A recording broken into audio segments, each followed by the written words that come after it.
Good afternoon, everyone, and welcome to the 2018 meeting of the Academic Research Council here at the Bureau.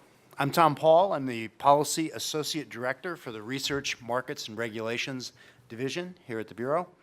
I started at the Bureau just 8 days ago after being the Acting Director of the Bureau of Consumer Protection at the FTC. I'm not a lawyer. I am a lawyer. Can't disclaim that law degree. I am a lawyer, not an economist. However, having worked in consumer protection for over the last 30 years, I've really gained a keen appreciation of the value of economists and their work in a lot of consumer protection areas, especially when it comes to evaluating the costs and benefits of various policy options. I'm pleased to have a chance to be joining you today for a discussion about the Bureau's recent and ongoing economic research. As some of you may know, the Bureau created the Academic Research Council in 2012 to provide the Office of Research with technical advice and feedback on research methodologies, data collection strategies, and methods of analysis. The Council also provides feedback on the Office of Research's work and input into its strategic planning process and research agenda. Finally, the Council performs critical peer review of the Office of Research's work. So we are very indebted to the Council for everything they do to help us with our work here at the Bureau. The Council meets on an annual basis, and today marks the 7th such annual gathering. Joining us today are Melvin Steffens, who's a professor of economics at the University of Michigan. He's also a professor of public policy at the University of Michigan's Ford School of Public Policy, a research affiliate at the Population Studies Center, and a faculty associate at the Survey Research Center. Also with us today is Bridget Madrian, who is the Aetna Professor of Public Policy and Corporate Management at the Kennedy School at Harvard University, as well as co-chair of the MBER Working Group on Household Finance. We also have John Lynch, who is the director of the Center for Research on Consumer Financial Decision-Making and Senior Associate Dean for Faculty and Research at the Leeds School of Business at the University of Colorado Boulder. Joining us this year is Karen Dinan, who is professor of the practice in the economics department at Harvard University. She has served as an assistant secretary for economic policy and chief economist at the U.S. Department of Treasury, vice president and co-director of the economic study program at the Brookings Institute. Dr. Dinan is the newest member of the council. The last member of the council is Ian Ayers, the William K. Townsend Professor at Yale Law School and a professor at Yale's School of Management. Unfortunately, Ian is unable to join us today. The council members have extensive experience and expertise on economics issues relating to consumer financial goods and services. I look forward to hearing from them on the many critical economic research topics which are on our program today. Before we jump into the program, I want to extend my heartfelt thanks to Emily Turner and Tanji Harrison from the Bureau, whose hard work in handling coordination and logistics have made this event possible today. Let me now hand the program over to Ron Boriskowski to kick off the meeting. Tom, thank you very, very much for the introduction. For those that don't know me, I'm Ron Boriskowski. I'm the research director here at the Bureau. I just have a couple of remarks just to lay out what's going to happen for the next couple of hours. There are 2 sessions to our meeting today, and each one will be broken into sort of 2 subparts, some presentations, then a discussion, some presentations, and then another discussion. I will turn it over to the chairs of each of those sessions in just a moment. But hopefully over the next couple of hours we can have a lively and spirited discussion and exchange about some of the work the Bureau has done in the past year since the art class met, and also some work that we are currently doing. So no further ado, let me turn it over to the chair of the first session, Ken Brevoort, one of the section chiefs in the Office of Research. Good afternoon, everybody. At the Bureau, we continue to improve our data resources relative to the functioning of markets for consumer financial products and services. And particularly within the Office of Research, we remain committed to using a variety of methodologies for analyzing and better understanding these markets, including the use of administrative data, field or lab trials, and surveys. And what I'd like to do in today's session is give you some updates on exactly what we've been doing and some of the new products that we've been issuing. And I will start things off myself by talking about some of our new administrative data products. One of the data resources that we've developed at the Bureau is something that we call our Consumer Credit Panel. It's a large panel of de-identified credit records of about 5 million American consumers that we receive updated periodically. It contains nothing that directly identifies these consumers. There's no names, no social security numbers, no dates of birth, nothing like that. But what it does give us is a comprehensive view of sort of how the financial situation of these consumers is evolving. It's very similar to data sources that are used at other government regulators and in private industry. It's something we've purchased commercially, but it's something where I think we've been doing some things with that have been really novel and interesting. We've started using it for monitoring consumer credit trends and developments, and a few years ago, or maybe a year and a half ago or so, we started producing what we called the Consumer Credit Trends, which was a website, a dashboard of developments in consumer financial product markets. And what I'm going to talk today is about a new series of reports that we've started recently that's designed to do a deeper dive when we find topics that we're interested in that are going on in the market that we want to tell the public a little bit more about. And this is something we call the Quarterly Consumer Credit Trends Report. We started in November of 2017. The next report was issued in February of 2018, and we're hoping to release roughly one of these every quarter. So to give you an idea of what these reports are about, I'll talk a little bit about the two and why we've done them and what we think we've learned from them. So the first report that we came out with, was devoted to looking at the growth of longer-term auto loans. This is a change that's happened in the industry that I think has probably not gotten as much attention as it probably should. And the focus is sort of highlighted by what's labeled on this graph as Figure 1. This graph shows from 2009 to 2017 the distribution of loan terms by origination year. And what you can see is that there's been a fairly substantial change in the market, in particular, that there's been a movement from the use of 5-year auto loan terms to 6-year auto loan terms. Right? Between 2009 and 2017, 6-year loans or longer terms went from about 26% of the market up to 42% of the market. So there's been this real fundamental change. The driving sort of cause of this, we believe, is that it's an attempt by consumers to sort of deal with rising average loan balances. So if you look at the graph at the right, this shows what the average loan amount was from 2009 to 2017. To make things a little bit more comparable, we've indexed it to 100. So 100 is equal to the average loan amount in 2019, which was about $18,000. And what you can see is that average loan amounts over this 8-year period increased by about 16%. And because there's been this large growth in the use of longer-term financing instruments, the monthly payment required for these loans has actually only gone up by about 7%. So this has been an effort by consumers, we think, to help deal with a rising amount that they're trying to finance while keeping the minimum payments or the payments that are required at a more sustainable level. And the reason we're a little bit concerned about the growth of longer-term auto loans is that if you compare the default risks or the default experiences on these loans, what you see is that longer-term auto financing loans tend to have much higher default risks. So the graph that we're showing right here, the left graph is 5-year loans, the right graph is 6-year loans, and this shows the percentage of loans that were 90 or more days past due as of a certain date. And so what you can see here is that 6-year loans default at a much higher rate, pretty much consistently throughout time, than do 5-year loans. Now, I want to be clear, this does not mean that it is the 6-year loans that are causing the higher default rates, right? There is going to be some selection bias here. We haven't attempted to control for this or really to ascertain sort of, is it the longer-term loans going to lead to an increase in default risk itself?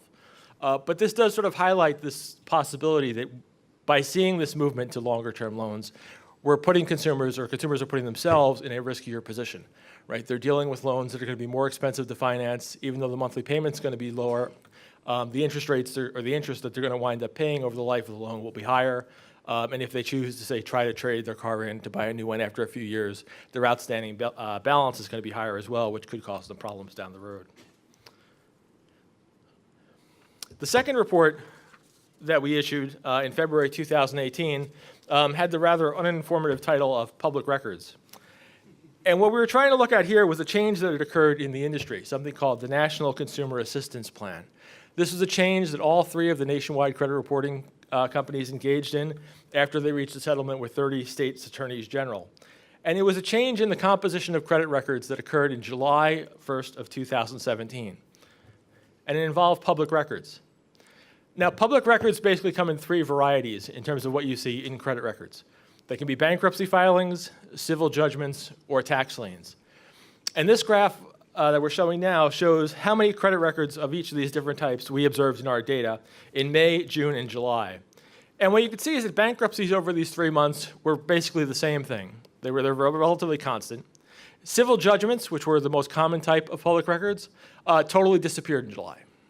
So it was the largest in May, largest in June, and July there's just no more. And tax liens also. Between May and June, there wasn't much change. In July, almost exactly half of them disappeared.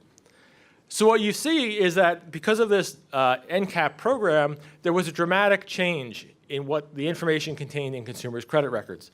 And this was causing some concern, particularly in public press. There were a lot of articles written about this, the fact that you had a lot of consumers who had these public records. And if you look at the credit record or the credit scores of consumers with public records, which is what we're showing in this graph here on the bottom, the distribution of consumers who have public records on their credit file tended to be relatively low. About 71% of consumers had a subprime credit score who had these types of public records. And there was concern in these public articles that now if you were taking this information away and just removing it off the credit record altogether, that was potentially going to increase the credit records of these consumers and perhaps allow them to qualify for loans that they otherwise would not have been able to do so. So we wanted to understand better what the effect of removing this information was going to be for consumers. And so this graph shows our attempt to sort of better understand what the actual effect on scores was. Now, since we don't have the underlying credit scoring models that wouldn't go into the calculation of these scores, we have to sort of rely on more inferential methods to figure out what's going on. And so what we did here is we looked at the change from one quarter to the next of consumers who had civil judgments or tax liens at the earlier of the 2 quarters that we're looking at the changeover. So the top 3 look at the 3 quarters immediately preceding the NCAP. And what you can see is that the score change followed distributions that look relatively constant over time. Then when you have the 4th graph at the bottom, this is the change that occurred after the NCAP was instituted, you can see that there's a dramatic change in the distribution of credit scores. And in particular, there's a dramatic increase in the number of consumers whose credit scores went up by about 15 points. So it seems that the removal of this information for most consumers, to the extent it had an effect, tended to increase consumers' credit scores by about 15 points. Now, when you think about the body of people who have this type of information, as I said, most of them have subprime credit scores. Most of them generally, to slip back to that slide, most of them also were relatively low subprime credit scores, right? So they were around the 580 level or lower. And what we find is that when you increase these scores by about 15 points, it's not generally enough to move somebody's credit score from one level to a level that would allow them to be really viewed by credit underwriters in a dramatically different way, right? It wouldn't necessarily improve their credit standing all that much. So that what we find is that as a result of this change, about 17% of people over this quarter moved to a higher score band, right? They moved from being subprime to prime, or perhaps from prime to super prime. But if you compare that rate of movement to what we observed in the previous 3 quarters, there was only a marginal improvement of about 4 percentage points.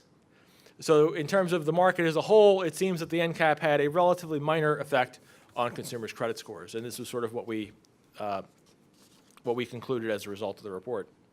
And this is the type of analysis that we're trying to get done in these reports, sort of very short, deep dives on a topic that we think people will be interested in. Hopefully the next report will be out within the next few days or the coming weeks. And so with that, I will take a short smirk of victory over people who did not believe I could cover this in 8 minutes. And I will turn it off to Cheryl Cooper, who will tell you about some of the improvements that we've been making.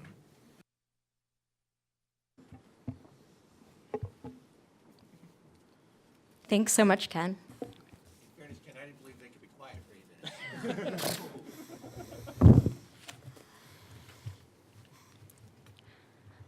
So as we've spoken about at the Academic Research Council meeting last year and in past years, one of the major goals of the Dynamics of Household Balance Sheet Research agenda is capacity building to improve the quality of our data internally and to answer important basic and allow us to answer basic research questions to inform Bureau policy in the future.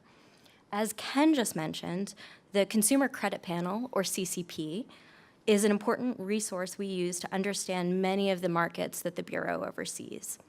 But there's important information for policy research that's not collected by the credit bureaus. we wanted to share some of the data improvements that we've made this year to this resource to improve our ability to develop policy-relevant research in the future. Information we've added includes military status, as well as higher quality income information. Note that all of this information is constructed to minimize privacy risks. So first I wanted to talk about our new SCRA data match.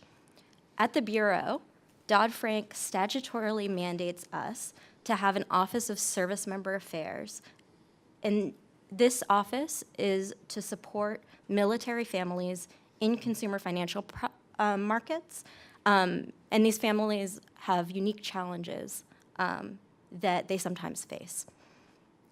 The Service Members Civil Relief Act, or SCRA, is a program that provides certain protections in lending for service members who are called to active duty. The Department of Defense maintains a database online for lenders to comply with this act. This year, we directed our CCP contractor to download active duty status of consumers from the SCRA website for December 2008 to 2017. Using this new information, we are able to better understand the credit experiences of military families. For example, we can compare service member and veterans' credit use to the civilian population. Some topics we are interested in exploring in the future with this data includes military duty station moves, active duty mobilization, and separation from active duty, and how all of these things relate to families and their financial lives. We're also interested in the effects of particular service member programs like VA mortgages and home loan behavior. As you can see on the right side of this graph, the graph shows credit score by age broken down by SCRA status. This graph shows that active duty military tend to have higher credit scores than their civilian peers, but for formerly active duty military, consumers tend to have lower scores. And to our knowledge, this is the first time that anybody's been able to produce this graph, which we're really excited about. So we're excited in the Office of Research to be able to use this new information to understand this important population better and to allow us to be able to do policy-relevant research on this population. The second improvement that we've made to the CCP this year is the acquisition of improved income information. Income data is sparse, but critical to understanding different populations' credit experiences. Powerlytics is a market intelligence business platform that's providing data derived from a variety of different sources. Our CCP contractor matched geographically aggregated income data to the CCP this year. So it's not individual level, it's aggregated information, but it's more an accurate measure than what we have currently in-house.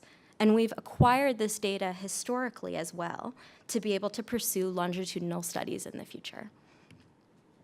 As the graph on the right shows, Powerlytics income data has a larger distribution than ACS census income estimates, which is suggesting a more accurate measure of income.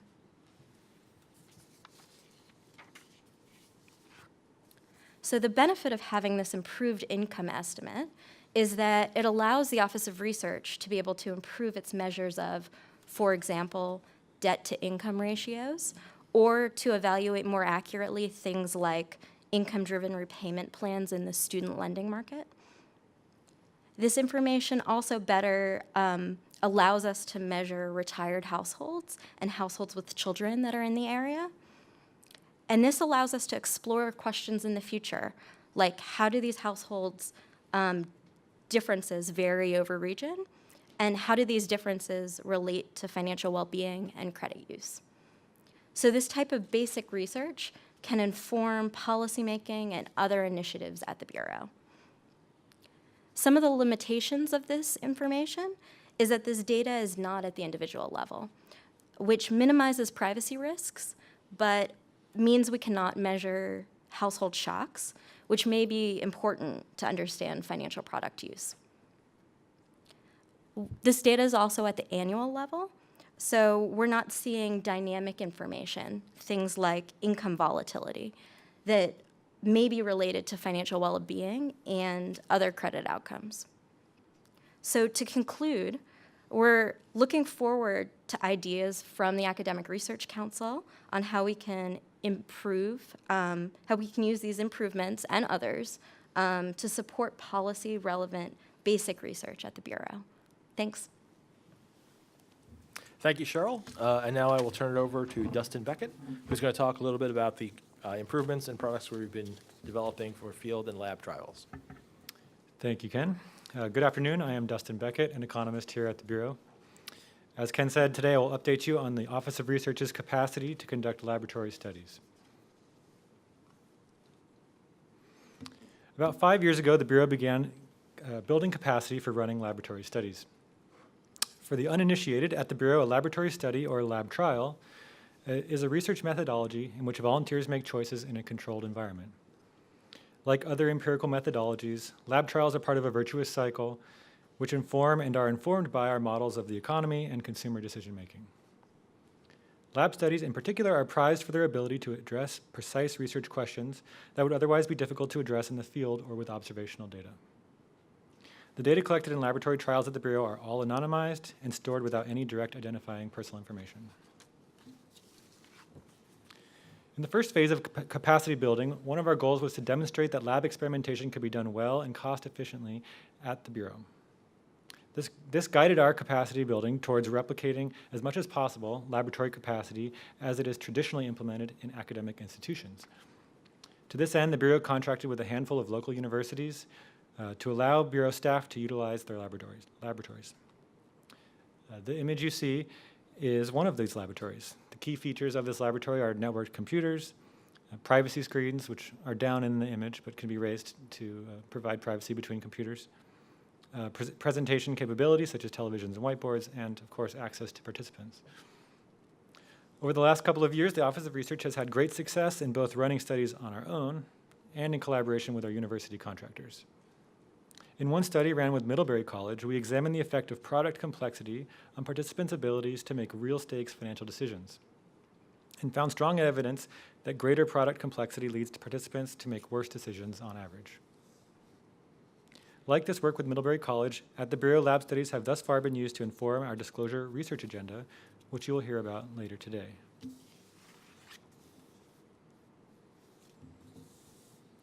This week, the second stage in the Office of Research's laboratory capacity building is being realized. The Office of Research is creating what we are calling a mobile lab. The mobile lab is a collection of hardware and software that allows researchers to be mobile, untethered from the traditional constraints of university campuses. On the hardware side, the mobile lab consists of 24 iPad tablet computers and 2 very cool heavy-duty carrying cases, one of which you can see an example of which on the slide. The tablets are connected to the Bureau network and to each other via cellular connections, meaning whatever data is collected in the field is stored securely at the Bureau. Because the tablets are connected, this also means that the mobile lab is capable of handling almost anything that could be accomplished in a traditional lab. On the software side, we are using a platform that utilizes a standard web browser for participant interactions. This means that any software programmed for the mobile lab can also be implemented on PCs or in a traditional lab.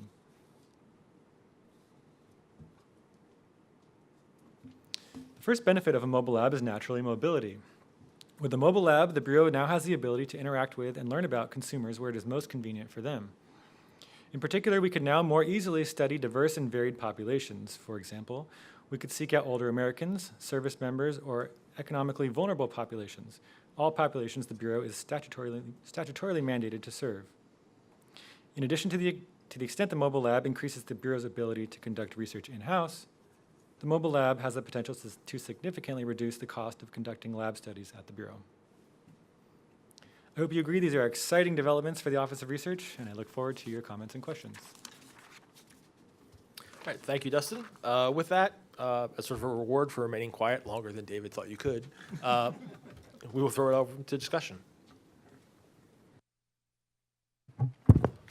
So I think it's great to see all of the investments that you're making in data resources and research resources like the lab to try and better understand the financial challenges that consumers are facing and enable better informed regulation in those markets. I guess I have one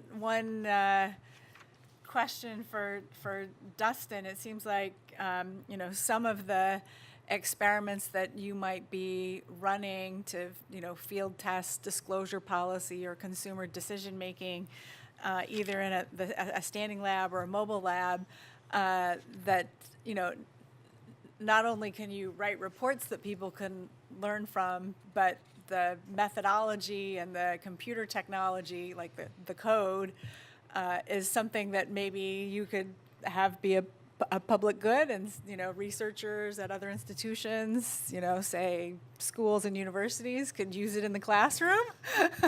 Is that something? Is that something that is possible? And have you thought about that? And if not, could you do anything on that front to leverage the investments? Thanks for the question. I love it. I mean, I think my personal vision has always included things like this. My personal vision is not always the same as the office's vision. But I think one thing that's been holding us back is we just haven't had a lot of experiments that we've run. And I think if we had a website with just one link to one poultry experiment, it might look a little bit sad. But as we run more experiments, I think certainly it's in the realm of possibility. And if there are people like you championing it, I think it makes it more possible. A decision, perhaps Ron wants to weigh in on the feasibility of this, but I personally love it. Yeah, so I think there are two parts to that, Bridget, and thanks for the question. One is, could we put the code base out there? And I think the answer is probably yes. We have the technology here for things like a public GitHub site where we could possibly put the code that would run the experiment up after they're done, which is also becoming state-of-the-art in sort of the academic literature for replicability purposes.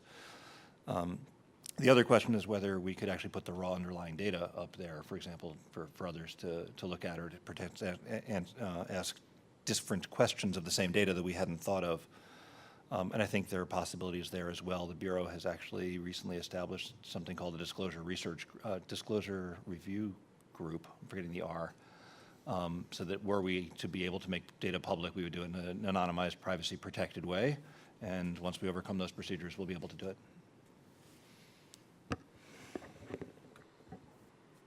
We're even willing to rent out those Dustin's cool briefcases for the right price. I was going to say, so I think this is a really exciting development and a terrific capability, because if you're using traditional economic tools, you can see whether something has an impact. But to understand where it will have an impact, you have to understand why it has an impact. And so one of the big advantages of what you're trying to do here is the ability to understand the process by which some intervention, like a disclosure, would actually change consumers' behavior. So I think it's really, really good for that purpose. And will help you understand conditions where a given intervention will or will not work. The other thing I think is really nice is this idea of going to the mobile lab. I think that's really terrific, this idea of understanding the differential response of heterogeneous populations. I know that there are some universities who have a tool that's sort of like this that I envy greatly. Like Carnegie Mellon has a data truck to go out to speak with more vulnerable populations. And given the special focus on vulnerable groups, I think it's a really terrific capability. I would just like to add one more thing, though. You should add to you should add eye tracking to your lab, because of the fact that so much of what you're doing has to do with whether people engage with, for example, a disclosure. Thank you. Thank you for these terrific readouts. It's a pleasure to be here and just to hear about the truly interesting and important work that the CFPB is doing. And a comment for Cheryl. I thought your presentation was great. I was excited about both the things you talked about. I thought the Powerlytics income data sounds like a tremendous resource in terms of being able to do better research, given the credit data that you have. You did mention that not having income at the individual level was a limitation. I'm sure you realize this, but I wanted to just note for everyone that there have been some just terrific studies done using aggregates at different levels of geography, and particularly if you have zip +4, I think you're going to have a lot of interesting variation. And many times these studies really have to do geographic aggregates because the covariates they want to merge in are only available at that level.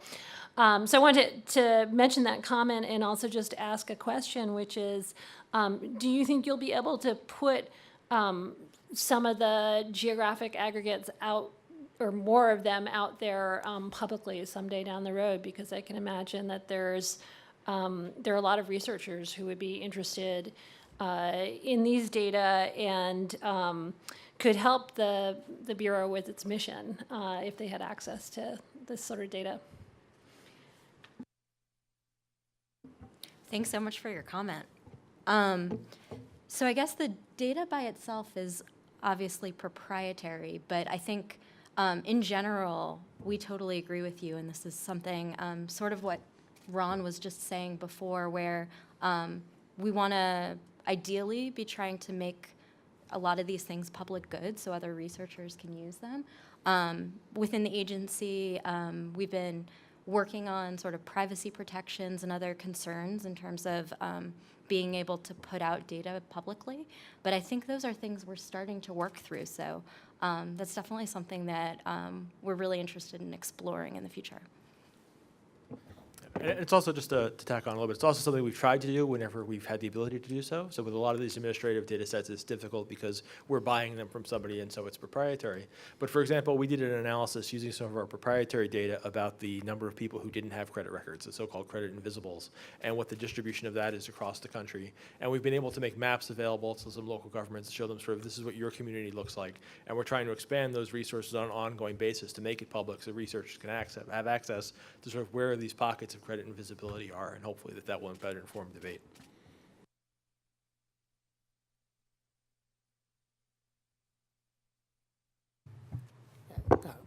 Thanks again for having us here yet another year. It's been great to learn everything, see the progress from last year, as well as learn about things that are new. I actually had a similar comment to Karen as we were talking and thinking about, on the census side, there is the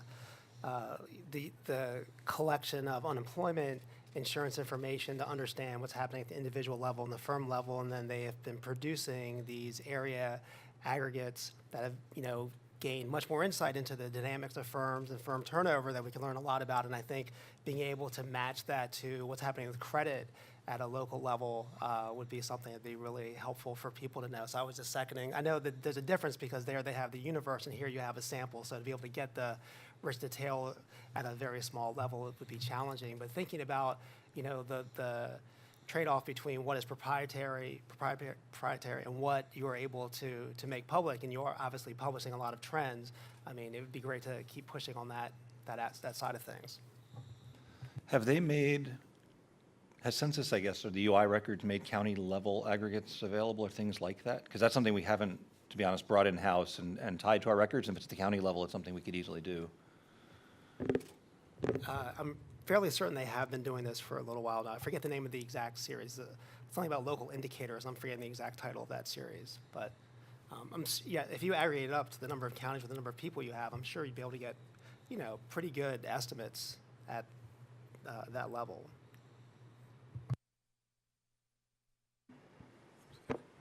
Could I ask a question of Cheryl? So what's your explanation for this result that you find that that service members have better credit scores than their matched counterparts while they're in service and then worse afterwards? Yeah, it's interesting. So to be honest, we just got this data in-house less than 3 weeks ago. So that's one of the first graphs we've been able to produce, which we're really excited about. I think we're going to have to spend some resources to dive deeper into that question. I know staff are really excited to work with the data. So yeah, more to come. Can I follow up on that too? I thought that graph was just super interesting. And I'm sure as you look at the different lines, you're worried about the usual selection issues. And I was just wondering, will you be able to, at some point, look at changes for people as they leave active duty? Yes, definitely. I know that's something we're really interested in. So we have 10 years of historical data. So we'll be able to see both people entering and exiting military active duty. So yeah, I think both of those transitions are really interesting for us to explore. And one of the nice enhancements we have on our consumer credit panel is that not only do we have the de-identified credit records of the people who are in our sample, but we have de-identified records of everybody with whom they share an account. And we've also got the military records of that population as well. So we'll not only be able to see sort of the effects of active duty on the military person themselves, but potentially on the rest of the household.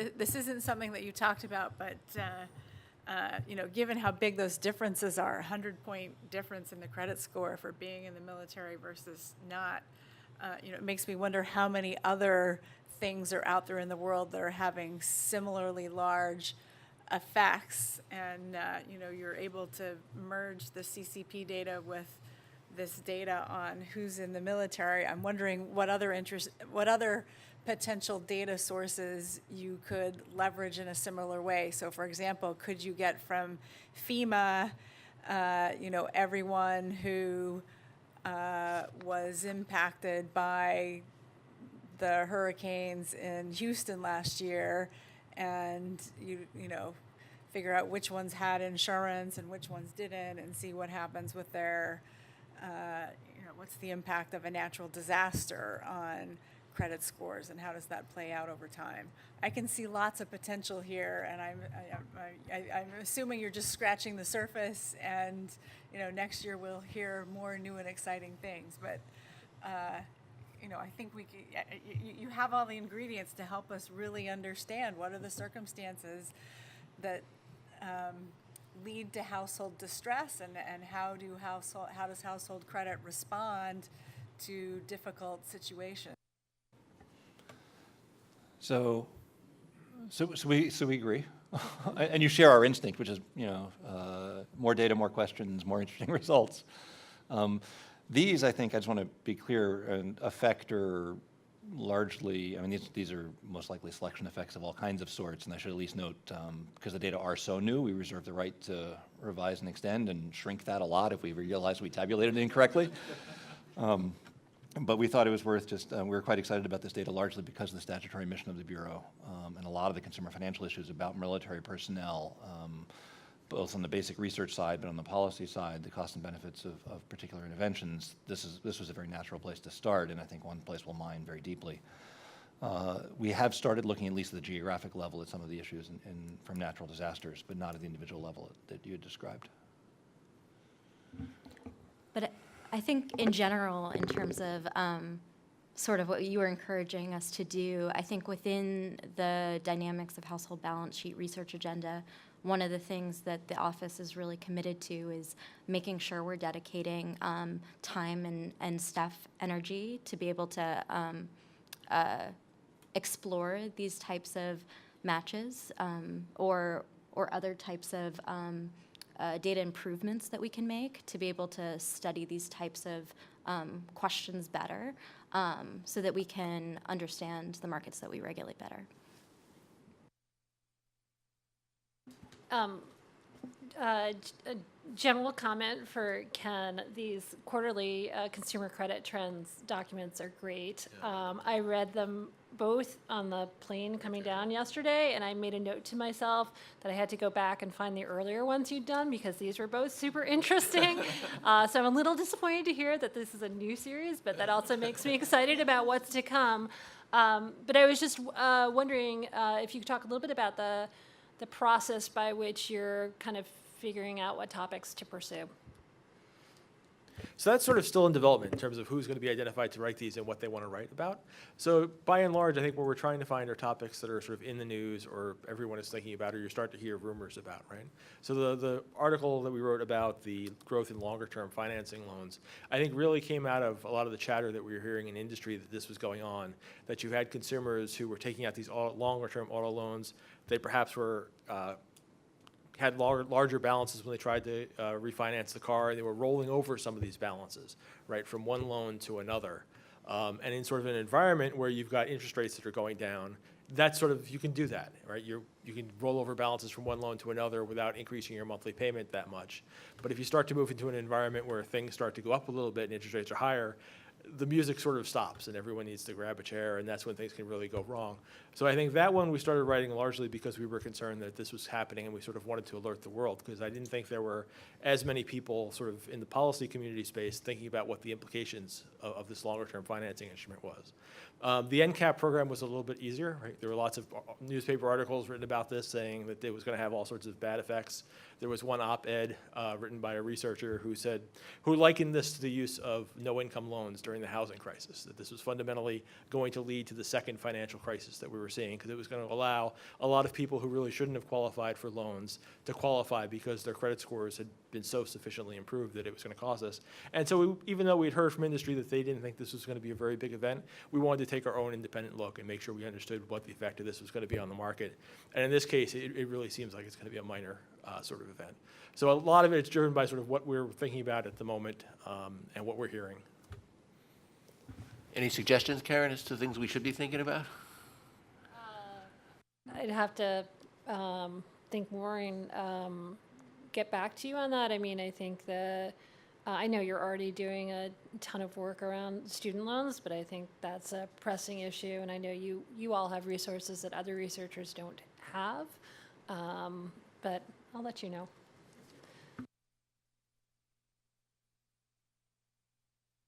All right, so with that, we'll resume the presentations. We'll now turn things over to Sergey Kulaev, who's going to talk about the National Survey of Mortgage Originations.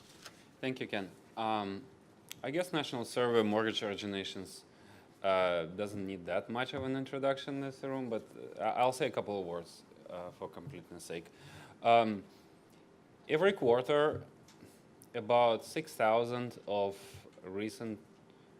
consumers who recently got a mortgage get a mail, which is a survey of mortgage originations. That is about 100 questions, asking them all sorts of things about their experience with origination process, about their expectations, about their just life circumstances overall. So this survey offers a pretty rich view into that moment in life of these consumers.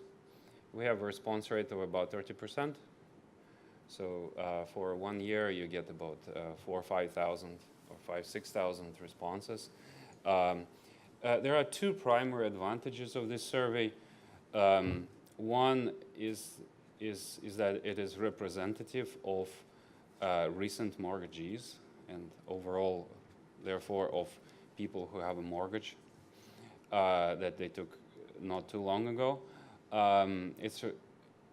So therefore, we can simply present some statistics that would be applicable to across the market. And I'll speak about a couple of them in a minute. And the second advantage is as I mentioned, the breadth of questions that it asks consumers about. For example, there are also questions about recent life events and that we haven't explored enough yet, such as change in family composition, moves, and stuff like that. So there are definitely lots of areas to explore. So we started scratching the surface by looking at responses from 2013 and 2014 originations. And we produced a couple of papers from these originations. And the first paper is looking at mortgage experience of borrowers who live in areas that are completely rural. It's a designation by USDA. A completely rural county is a county that has fewer than 2,500 urban population. So there isn't even a town that has at least 2,500 people. So these are very rural counties. They are mostly located in Midwest.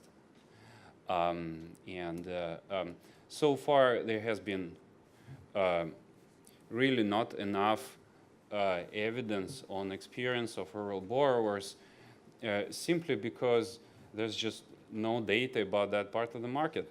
For example, the best available data set on mortgages that we have is HMDA, and HMDA has serious issues with representing that market because it excludes small lenders and also lenders who only operate in rural areas. The lenders who don't have branches in MSAs, they don't have to report to HMDA. And so we're missing a whole bunch of loans by rural borrowers in HMDA, and that's where this survey comes in, because it's sampling base is a set of credit records rather than HMDA, and so it's able to reach out in pockets that are underrepresented in HMDA. This particular study looked at 2014 originations, and we just did a bunch of comparisons around satisfaction and knowledge and interest rates between rural consumers and non-rural consumers. And of course, the general topics around originations in rural areas is about whether there's enough credit supply, whether these consumers are being treated fairly, whether they are being charged fair interest rates, and so on and so forth. So that's why it was really interesting to look at this issue. And what we found is actually fairly optimistic, maybe, in some sense. For example, one of the findings that are not listed in the bullet points that I won't read out is that when we looked at a percentage of consumers who are concerned about qualifying for a mortgage, that doesn't seem to vary a lot with the metro status. However, one difference that we found is really regarding the reliance on relationship banking. So there's a question on the survey that asks recent mortgagees about what lender characteristics were important for you when you took out a loan. And consumers in rural areas were much more likely to say that existing banking relationship was important. And on the other hand, there's much less intermediation. They were also much less likely to say that this lender was recommended by someone, for example. They're also much more likely to directly apply to a lender as opposed to through a broker. And so there's this kind of conforms to our expectations a little bit. We looked at the effects, differences in interest rates that consumers pay. We found a small but positive difference in interest rates. So rural consumers seem to be paying a little bit higher price, controlling for some characteristics, for a fairly comprehensive set of characteristics, actually. So that's definitely of interest, although the difference is not that large. I think it was between 6 and 9 basis points. It's unlikely to make a big difference. There are also, there's a battery of questions on the survey that talk about confidence and knowledge and so on and so forth, and rural consumers seem to be less knowledgeable in their about mortgages, or at least less confident about their knowledge of mortgages. That actually brings me, so I will cover the next paper right away, and then we can talk about this. So that brings me to the next paper, which is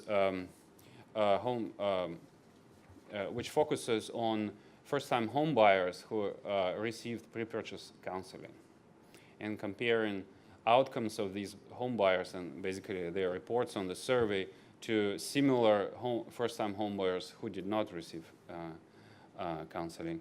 And you can't see it from here, but this particular paper involves, the co-authors on this paper involve 3 government agencies and 2 government-sponsored enterprises. And the fact that the intersection of these 5 entities is not empty is by itself a pretty amazing fact. These two papers are basically the first research output out of the NMDB project, which is another reason we're excited about it. So let me give a little dive into the homebuyer counseling study. So we looked at first-time homebuyers with credit records. You can identify those pretty reliably, such as these are people who actually never had a mortgage on their record, as opposed to people who say they're first-time homebuyers. There's a bit of a difference sometimes. For the first time, we can testify that 14% of first-time homebuyers receive some sort of pre-purchase counseling. Either it could be different. There are very different types of counseling available. There's classroom education. There's online. There's one-to-one counseling. So we don't specify here, but to me that number seemed surprisingly high. And it's the first time we actually know how much it is, because all previous literature on the effects of counseling, and that's where this paper comes in, has focused on outcomes of recipients of a particular program. For example, Freddie Mac Affordable Home Program, right? There was a good study that focused on, that has required counseling. And there was a study look at the effect of that. But so all existing papers look at one program at a time and only focusing on loan performance as outcomes. We look at first-time home buyers across all programs. So these are average results across all forms of instructions. And we look at things other than loan performance. We look at mortgage knowledge, shopping, and so on. And so some of the highlights of possible impacts of counseling, we do propensity score matching to control for other observable characteristics and selection. It seems that folks who have gotten recently some form of counseling report better mortgage knowledge, or at least they are more confident in their mortgage knowledge. We can't really separate those two explanations. There is some research showing that sometimes people are overconfident in their knowledge when it comes to financial literacy. So that's definitely something for future research. However, one thing that recipients of counseling do a lot more often is to compare the final cost to GFE, which is a previous like older version of loan estimate, and that's definitely a very useful exercise that any mortgage borrower should do, and maybe that's what they taught during the counseling sessions. We don't find any effects on the extent of shopping. However,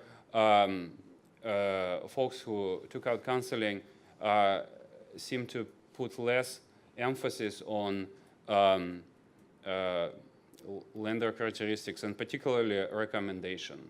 They put less emphasis on recommendation by real estate agents or friends or brokers when choosing a lender. Whether this is necessarily a good thing or a bad thing, that is an open question, of course. Otherwise, we also, of course, looked at loan performance and unfortunately, or maybe fortunately, during this time, the credit standards were pretty tight, so there are very, very few defaults. We can't identify any effect on that. And with that, I will stop, and we can talk about those two studies. Yes. If anyone has any questions about these two studies. So I have a question about the data. So can you, in the survey, I'm assuming you're asking people, what kind of a mortgage they think they have. Do you know do you know the terms and conditions of their actual mortgage from the kind of? Oh, yes, we do. So you know what their interest rate is. You know whether it's a fixed rate mortgage or an adjustable mortgage. You know the term of the mortgage, so you can compare what do consumers think they have with what they actually got. So we prefer to rely on administrative data when it comes to this. Yeah. So in the administrative data, do you know who the mortgage comes from? So can you see, are there some mortgage lenders that do a better job at communicating the terms and conditions in a way that consumers can actually recall that information further down the road? Unfortunately, that's a limitation of NMDB, is that it precludes that looking. That's one of the conditions of NMDB, that we can't look at individual lenders in this analysis. It's like across the market. It's one of the conditions under which the data was provided in the first place. Because I think from maybe a wrong a regulator might find that information potentially useful Yes, that's in exactly achieving its why. mission. Yeah, so the part of the condition of the National Mortgage Database is that we not use that for things like supervision or enforcement specifically. So we can learn about market trends. We can learn, as you pointed out, overall, how many people actually do understand, or what types of people, let's say, have very different expectations about what their mortgage is or isn't relative to what we see in the administrative records. But using that with any kind of identification of the lender is something that we're not supposed to do. So one last comment. So Sergey characterized the 14% of buyers receiving some sort of counseling. He thought that number was surprisingly high. I guess it's probably high relative to what I might have predicted it would be, but it's also shockingly low. When you think about, these are individuals who have never had a mortgage before, and this is a really, the first time you buy a house, that's a big financial decision. I mean, for most households, you're taking on a dramatic amount of debt relative to your income. It's over a long time period. It's a big financial commitment. And, you know, to think that only 14% of households are getting any sort of first-time home buyers, yeah. 14% of people with no experience doing this before are not getting some sort of help. Now, I mean, granted, they could be getting help from friends and family, but I don't know. I would feel better if that number were higher. Well, they are not randomly distributed in population, obviously. Like the recipients of counseling is a very specific type of, is a very selected type of mortgage borrowers. So these rates are, this is an average across population. That includes, you know, prime borrowers, people who are not required by any lending program to take counseling. A lot of it is coming from just requirements coming from the lending program. So if you look at within segments of population, the counseling rate can be as high as 50%, actually. So it's sort of who needs counseling? It's a great question. And do they get it?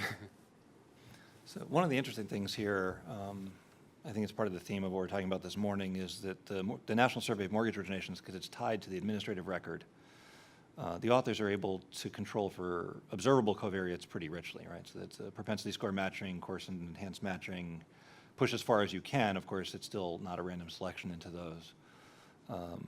But the sample sizes and the data on performance, of course, are going to be richer than the RCTs that we've seen or people that have tried to get at another way. So we think this adds to the literature, but doesn't, you know, can't solve all of the selection problem to date. It'll be interesting, though, as time evolves, of course, and Sergey pointed out that we see performance on these borrowers for the first 24 or 36 months of their life. We can see, for example, if anything changes in the future because of the panel nature of the administrative record, too. So I also looked at this on the plane. So the results about better mortgage knowledge, a lot of it's really better self-assessed knowledge, correct? So it's not actually showing that they had objective knowledge, but rather they thought they knew what they were talking about. Yes, I wish we had actual literacy tests on the survey, but that idea was not favored by some. It's not considered to be a good idea by on other reasons. So yes, I will admit on that. However, if anything, the selection should go in the opposite direction, because people who select themselves into counseling plausibly are plausibly those who need it more. So the fact that we are getting positive results actually tells us something, I think, even with all the selection issues that are involved. there's another literature that shows that's consistent with the direction you're talking about. But where I was going with this is that this self-assessed knowledge versus objective knowledge. So there's a terrific book by Sloman and Fernbach called The Knowledge Illusion, and it really has to do with our chronic overconfidence that we know what we're talking about in whatever domain of life. And one of the main results they get in this is that if people know people who know, then they think they know. And so the question is like whether these improvements in subjective knowledge are just, okay, now I've interacted with somebody who knows what they're talking about, therefore I know. And then I'll put in since I know some of you are coming to our Boulder Summer Conference, there's a paper on the conference that shows a result very consistent with what we've shown, which is the effects of some sort of educational thing on objective knowledge decline over time, but subjective knowledge doesn't. So you've forgotten, but you think you still know. And so I think it's worthwhile in this stuff, and as you extend it to attend to subjective versus objective knowledge. So that's very helpful. One thing we should ask you, and we can do it now or later, from the paper you mentioned that's going to be at your conference or from other papers, if there are particular scales that you think would be useful for this. They have to be reasonably short, right? Because we're doing, we think, very well with a 35% response rate on these surveys, and again, we can control for non-response, we think, pretty well. But the National Survey of Mortgage Originations is fielded quarterly. So Sergey discussed this in the first paper. The way we were able to get the results about completely rural borrowers is there was a deliberate oversample in 2014 of folks in that market. The Bureau has a statutory mandate to look at rural consumers to understand the costs and benefits of regulation in rural communities. That's one reason that was fielded.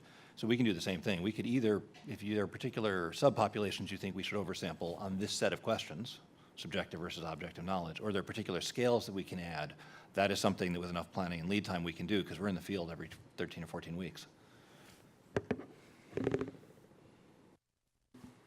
Just a question on the rural borrowers. I thought this was all very interesting.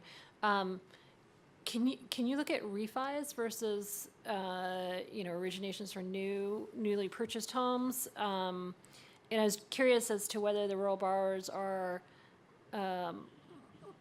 less likely to take advantage of opportunities to lower their mortgage payment through refinancing, whether they're, I guess, more likely to be in the money with because they haven't had the opportunity to refinance.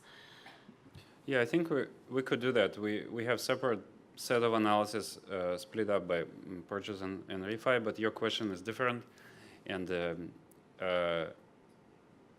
if I could rephrase it, we could look at whether borrowers in these rural areas are aware of refinance opportunities and have those opportunities, right? So these are definitely open questions that with this data we can get at to some extent, right? So because again, we don't observe the lender ID, and so the lender supply is still an open question, as you can see, because again, the main census of lenders, which is HMDA, is not great for exactly these purposes. So that's actually a remaining an open problem in terms of measuring the credit the supply side of credit in these areas is still a difficulty. So this is a question, maybe it's for Ron. So as I think, this survey is fantastic in terms of getting at questions that we really want to know beyond what's in the administrative data. But as you move into survey methodology, especially with through the mail, you're getting you have the response rate concern. Is there a systematic way that you're thinking about with, so say differently, if you had a contractor who was doing all of this, you would probably require them to produce a non-response report and do other sorts of things. Is that something that's occurring here? It just didn't come up in this. So there's. Yeah, so we do have a contractor who gives us a non-response report. One of the other things that we have that I think is a really attractive way of the way we're doing the NSMO is that because we're drawing this from administrative data that we have, we actually observe a lot about the people who respond and the people who don't. So our ability to sort of do non-response adjustments, I think, is a little bit better, and we've put a lot of time into that as well. It's a good lead-in for Scott. Yes. Speaking of which, we'll go to our last The presenter in this session, Scott Fulford, who will be talking about another survey, the Making Ends Meet survey.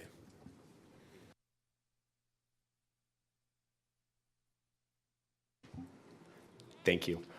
There we are. So last year, for those of you who are new, we actually told you that we were actually going to be piloting a new survey off of our consumer credit panel. And so one of the things that we'd like to do is first give you just a report back of what we've learned from that pilot, some of the things that have changed, and some of our thoughts about the future. And let me just begin with some very broad overview of this. So our goal is really to understand the causes and consequences of running out of money. And that's in some senses a way of thinking about this survey as complementing other surveys that exist in the survey literature, things like the Survey of Consumer Finances, the board's SHED, Survey of Household Economic Decision Making, and other things where we think that they may be missing important parts about really getting at people when they're having large marginal utility events, places where there's a real point where they'd really like to spend more and having a difficulty doing it. And I want to make sure I'm using my particular for our ARC, our economic jargon here, that we really do want to thinking about when are people having problems. So the really nice thing about being able to do this is we're sampling from the consumer credit panel. And we've heard a lot about that, but just to remind you, rich, long administrative panel data on credit and debts. And so that's really exciting because it gives you a great deal of useful information about people over time, but it's lacking other things. It doesn't tell you a lot about decision making. You don't see a lot necessarily about their demographics. You don't see much about their income. So the advantage of doing a survey off of that is that we can help fill in many of the things that are missing within the CCP. So both rich in the CCP and also add to the general survey understanding of a very particular part where we think that people may be having trouble. So to give you just where we are on it, we did a pilot about a year ago, starting in May for 12 weeks with 2,000 mailings, and had about a 20% response rate, which is about what we've gotten from other surveys targeting a population that may or may not want to respond to surveys all the time. We did a follow-up then, asking the same people, the people who had responded to the first wave, in October 2017. And had, of the 390 initial respondents, we actually had a 65% response rate. So people who responded in the first wave, about 65% of them responded in the second wave. And I just want to sort of pause on that. We were unsure in doing the pilot whether we would actually get a good response rate when we followed up with people. If we got a 20% of a 20%, that wouldn't be particularly useful. We wouldn't really have much to say about what we're changing. Getting a large response rate from people who've already responded really tells us that we can do panels and we can ask people what's changed in their lives. So let me start by, there it is. Give you a little bit of a sense about some of the things we've learned. So first, I think it's worthwhile saying that in piloting and in doing these studies, we want to keep continuously learning and improving the way in which we approach doing surveys. So one of the things that we were doing within this pilot was actually doing experiments on survey methodology. And partly just as a teaser, I can talk more about this.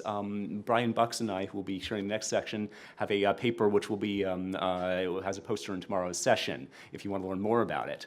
But a very brief sense about some of the things that we wanted to learn.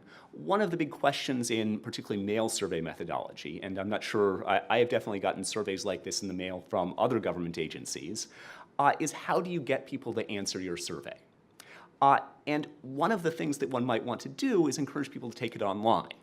So an online survey allows you to do better skips, so people are only answering the questions that apply to them, not random questions that might apply to somebody else.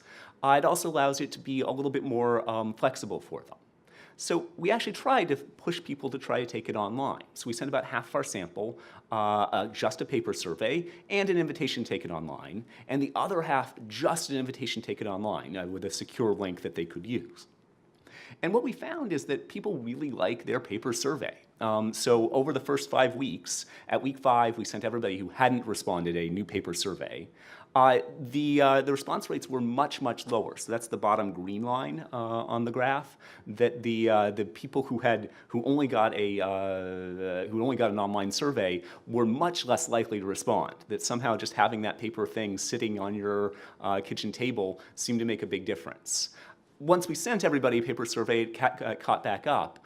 At the end, the response rates weren't significantly different, although they're still a little bit lower. And we've done some cost analysis to try to figure out what would be the best way about approaching what's the most cost-effective way of sending out surveys like this.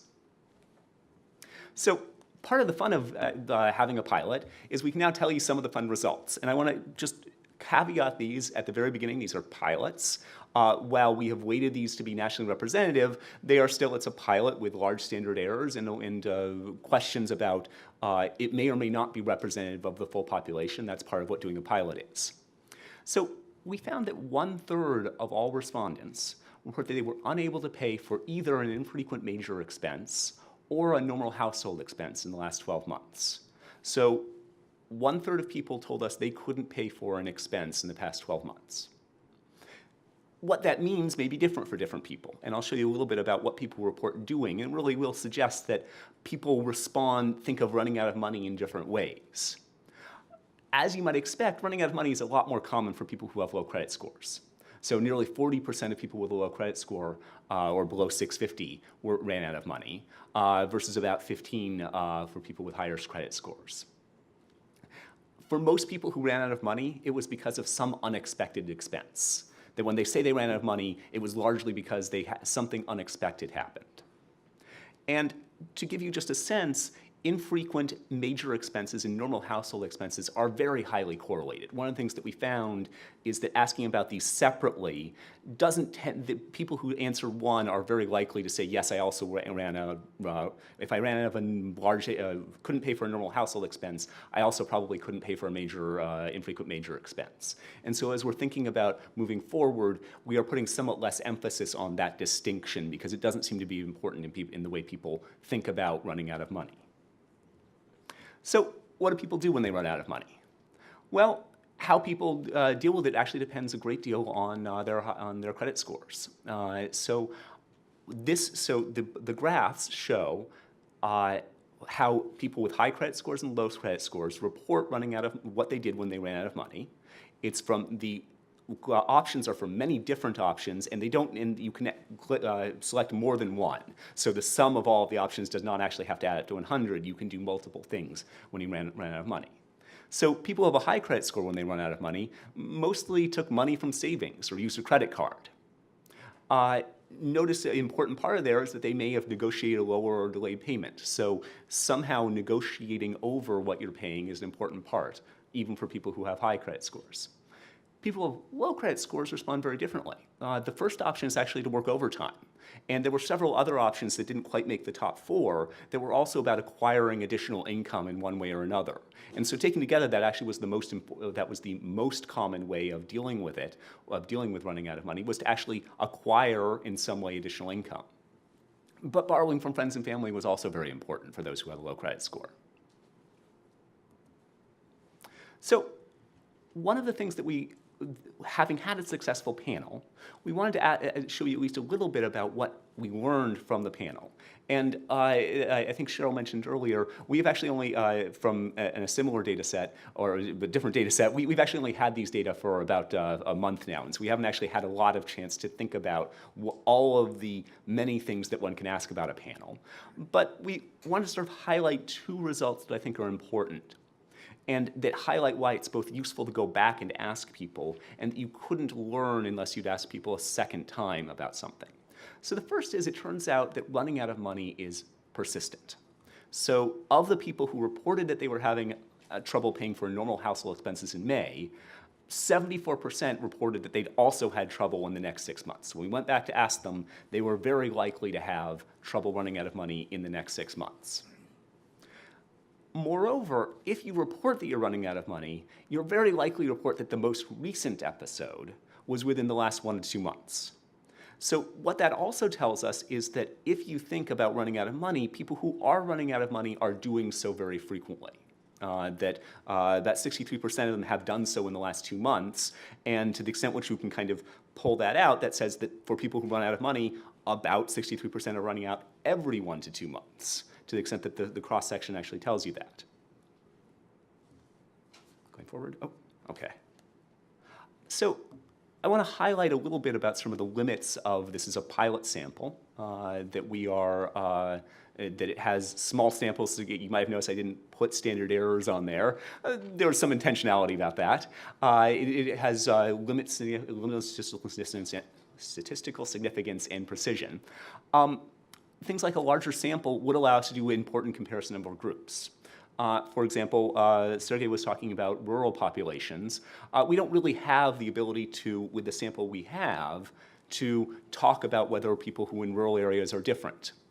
We don't know whether, for example, whether they might have different products or fewer products available to help smooth stocks.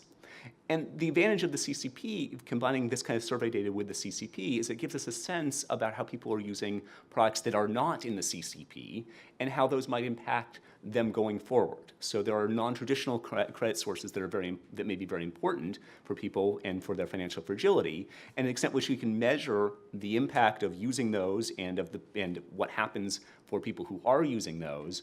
The advantage of the CCP is we can actually also measure them going forward and think about what might be different about people who are using some products versus others.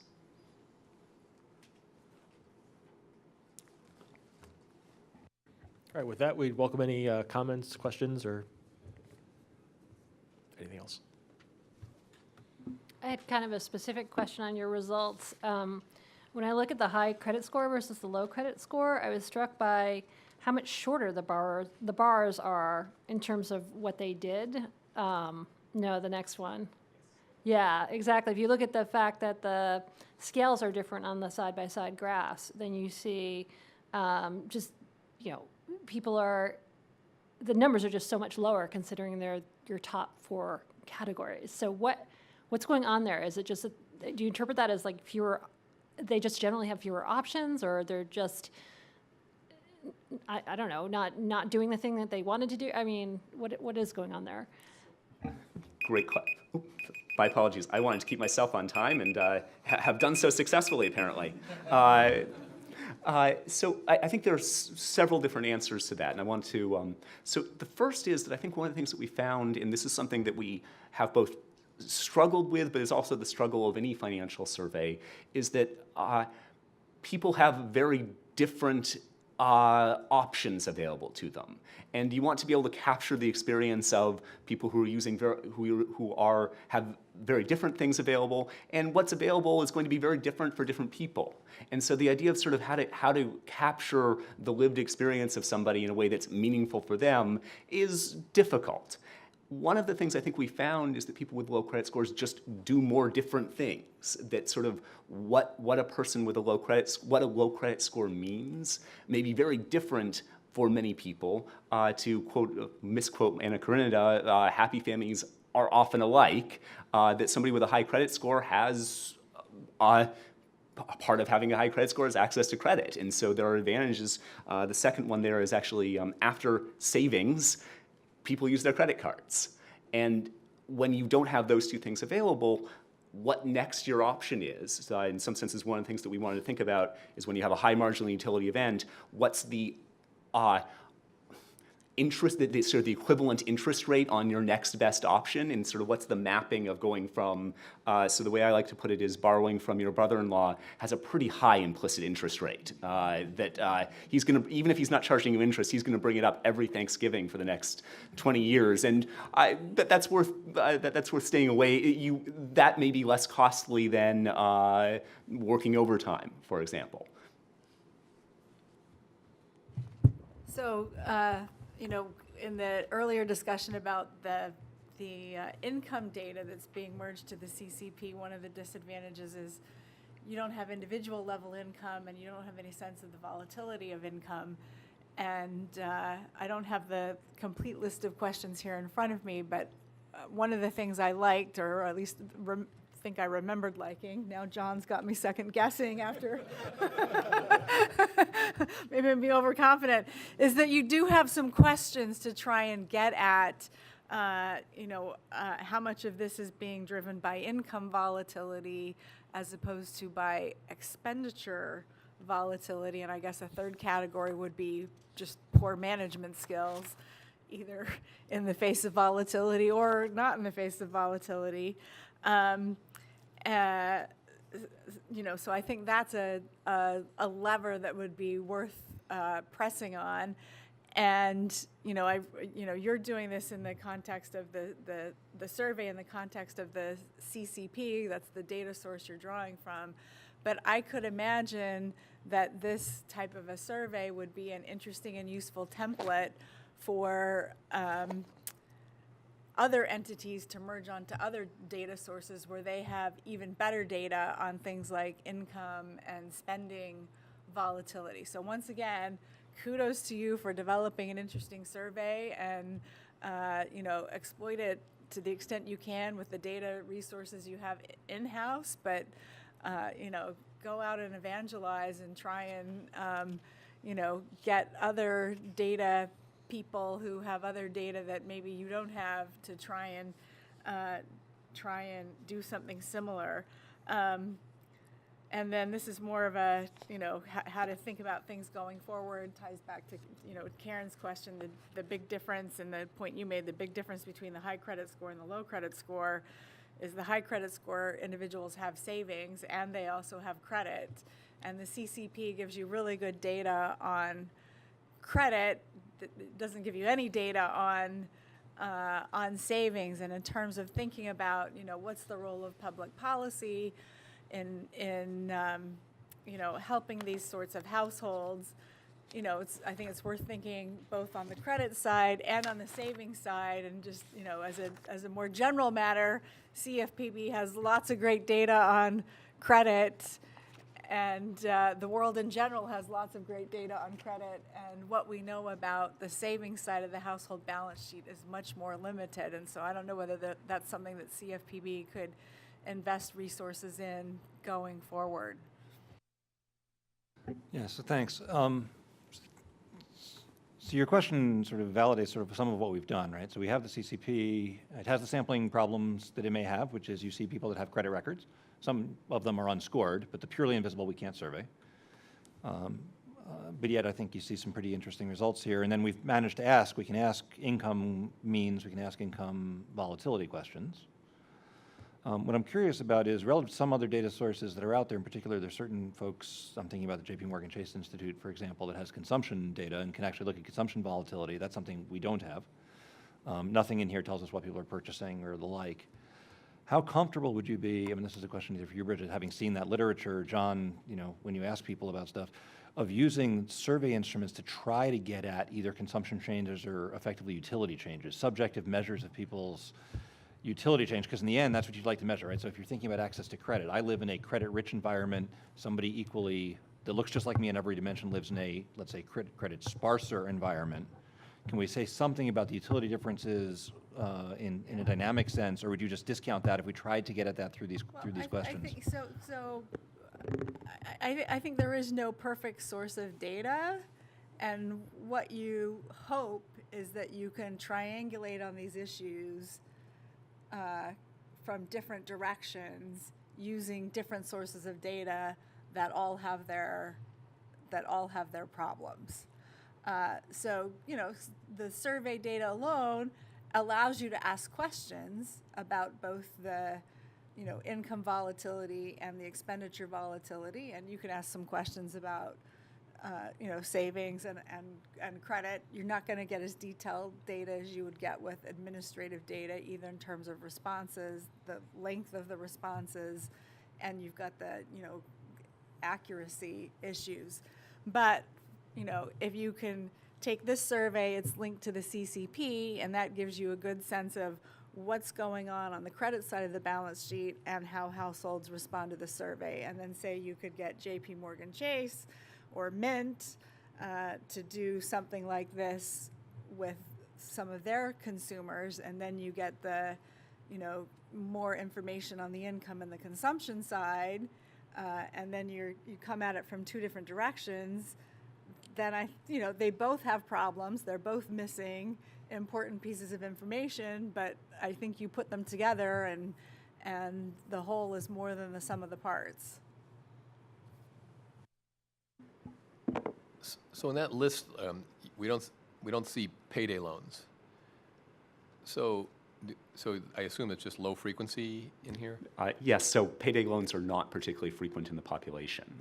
And so just in terms of the number of people who are using them, it's hard for it to show up in any list. Because, I mean, the thing that's striking, this is a theme that several people are bringing up, like this figure and the fact that the high credit score people have all these sources, low credit score, fewer sources, just understanding why people are using one thing because they don't have something else, and then trying to use that to understand part of the welfare effects. And payday loans, is it the case that when those are being used is because all these other channels are shut down, et cetera, and when will a product be, have more benefits to offset the costs than in other cases? So to expand on that, one of the advantages of using the CCP is, for example, and it only gives you certain credit products, the formal ones, but we can check, for example, whether someone who decided to borrow from friends and family had a credit card with an open line. And that at least tells us something about that decision making and sort of, in some senses, I was saying the sort of implicit interest rate that maybe borrowing from friends and family is less expensive, or my hypothesis would be more expensive, that only people who have maxed out one go to the next. And again, the ranking, implicit interest rate, or however you want to put it, is probably different for different people, which makes it difficult to sort of, but to the extent which we can sort of do that ranking, think about when do people start using payday? Well, what's the thing they've exhausted before that on average, or a different kind of alternative financial product. That's, I think, an important part in why at least observing all of those formal parts is useful. So the other thing, John, I think you're right, is that if we launched, we're thinking about launching the pilot proved that this works, right? You can survey people, we think we get a response rate that's pretty robust, and as Scott mentioned, the panel response is actually quite robust. So this notion of people understanding what's coming in their future and then checking, what actually happened to them, the dynamic nature of the shocks to the household is actually, I think we've proven it works. So now the question is going to be the sampling frame. And to your point, you could geographically sample environments that have particular credit products, be they payday loans, be they credit builder products of some sort, high credit union, penetrations, whatever you'd like to think of. That's going to be one of the difficult decisions, and one we'd love to discuss further with the ARC. If we to field this fully, there are pluses and minuses to oversamples, and we should be very careful about that. But that's something we'd love to sort of continue to engage in. So I think some of it may depend on where you want to go. I mean, so if it's in the following sense, if you want to answer the question that we've been focusing on mainly, it's because of one of the few things that you had time and space to write about.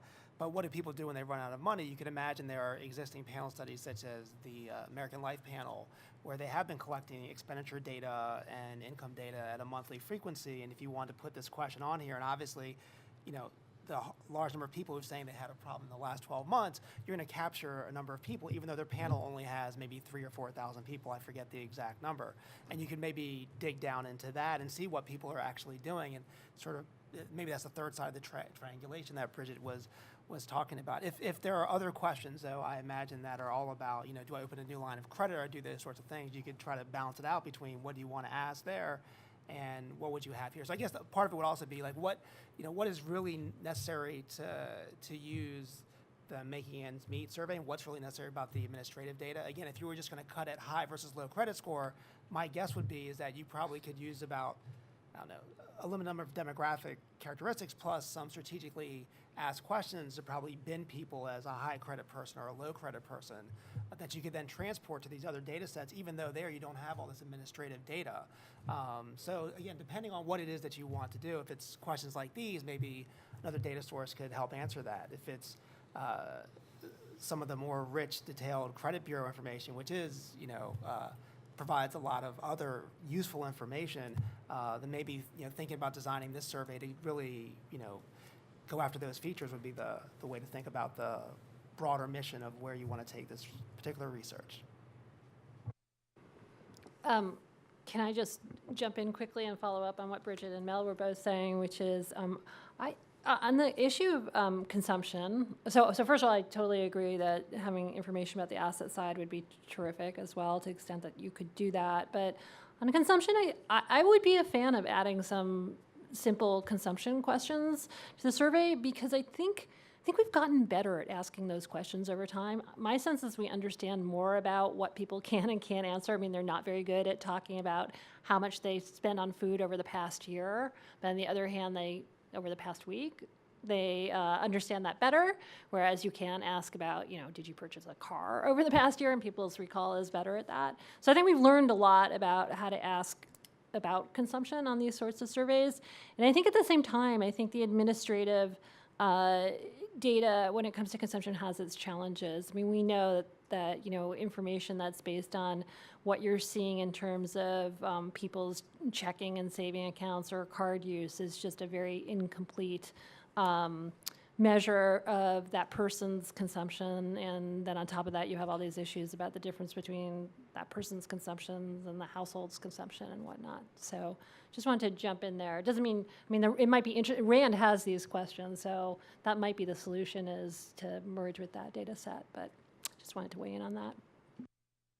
All right, with that, I think we've reached the end of our time, so I'll just say a brief thank you to everybody. I think we're going to adjourn now for about 12 minutes and reconvene at 2:45. Thank you. Well, welcome back. Thank you very much. We look forward to the second session here. The first session focused, as you recall, primarily on the resources that we've been building, the data resources and other resources, and some of our regular reports.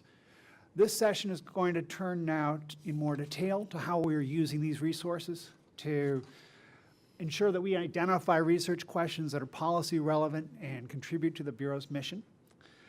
The outline of the session really kind of follows at least a common path for research projects. We'll start by talking about how we even identify the research questions, then establishing the key facts that our analysis has got to try to match or account for. And then finally, third part, we'll turn to the working papers where we'll highlight how we've gone into some of these questions in greater depth.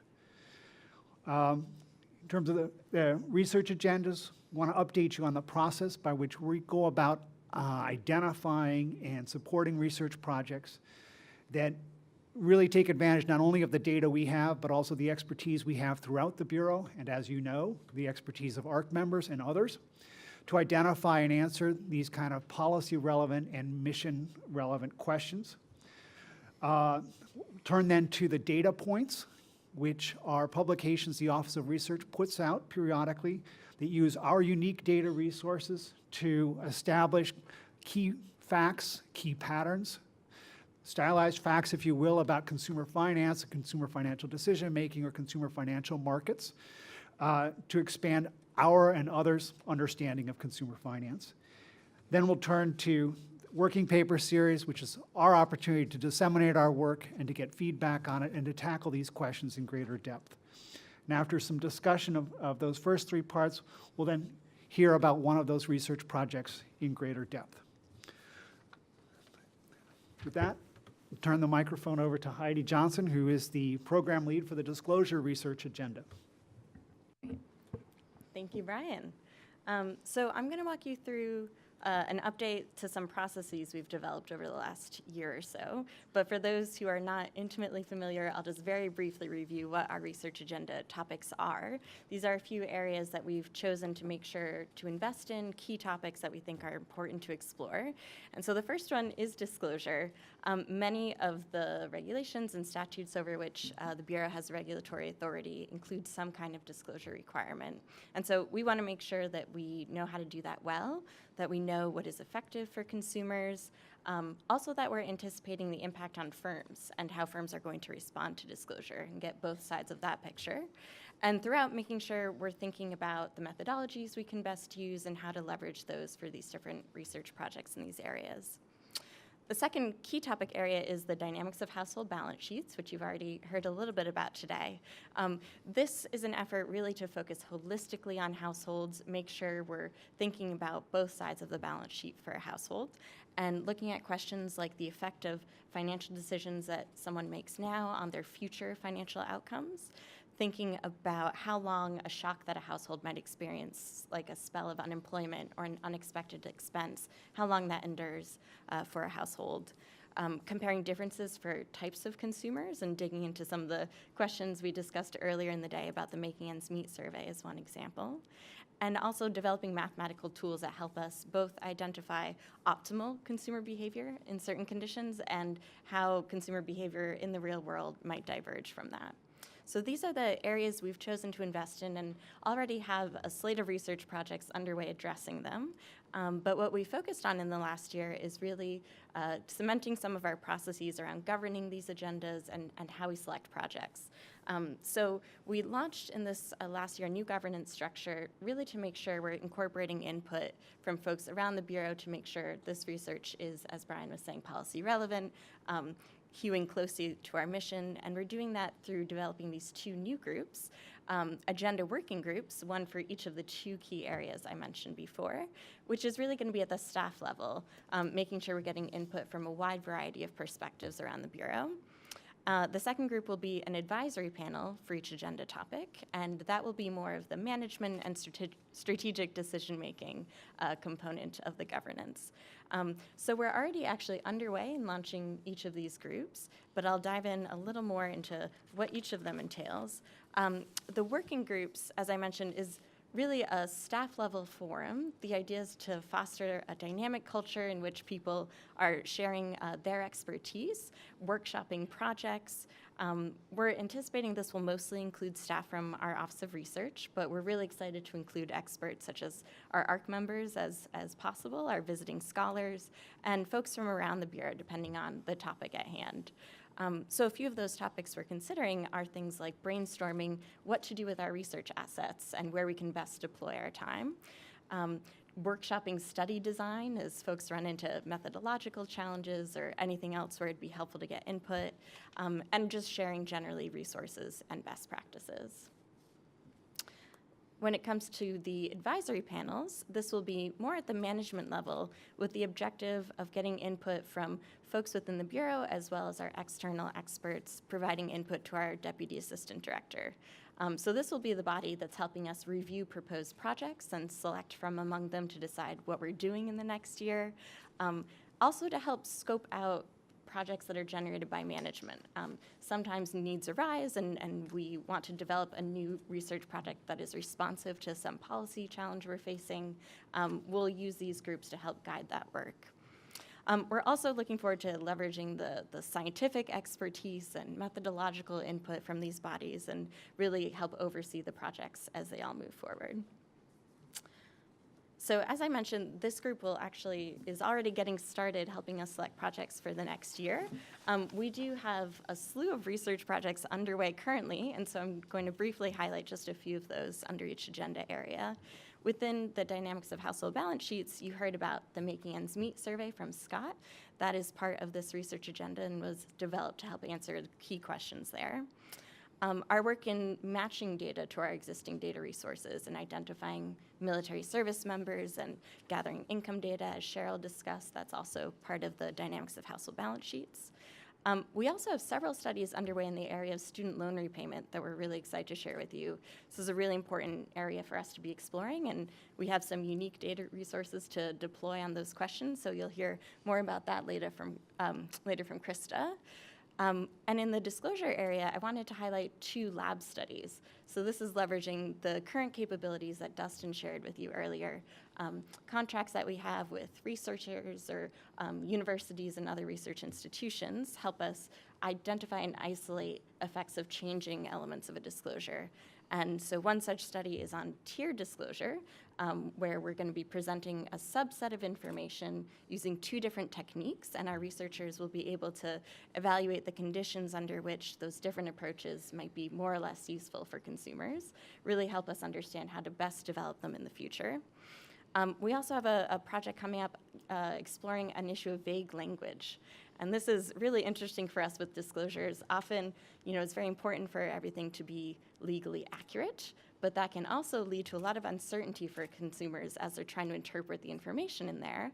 And we want to make sure we understand that trade-off. So we need to understand consumers' perceptions of and processing of that information.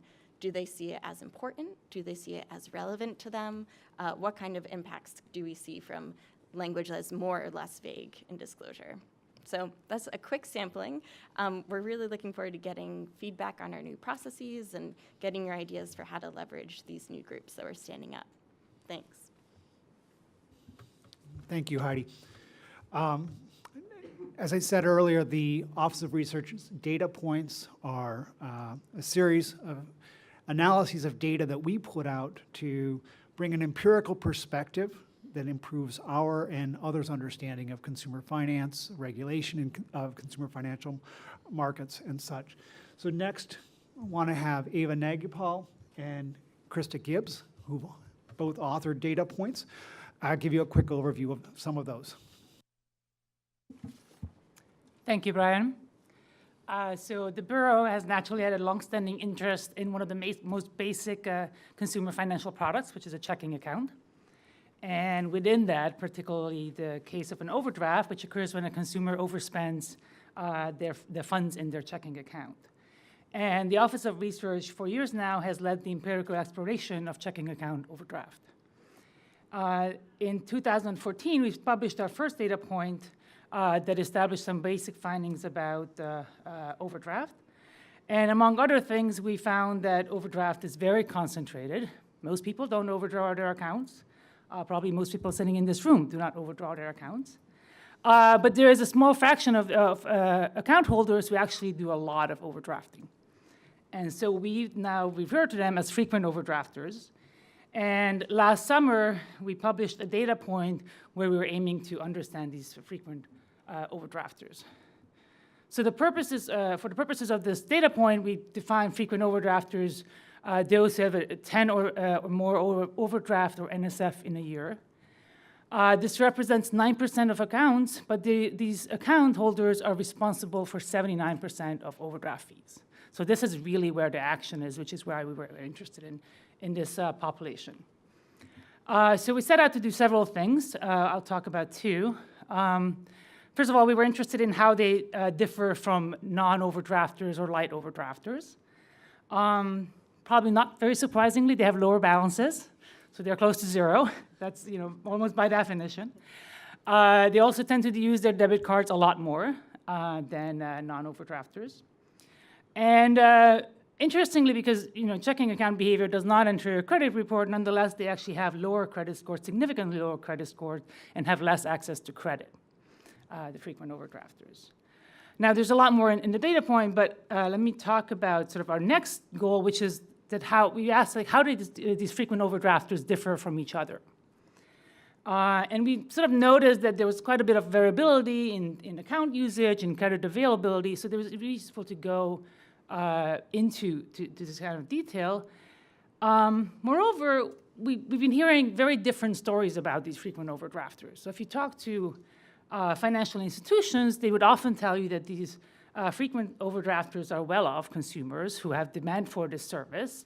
And in fact, to kind of support this point, they would show evidence that the more you overdraw your account, the more deposits you have. And that's actually verifiable in the data we were looking at too.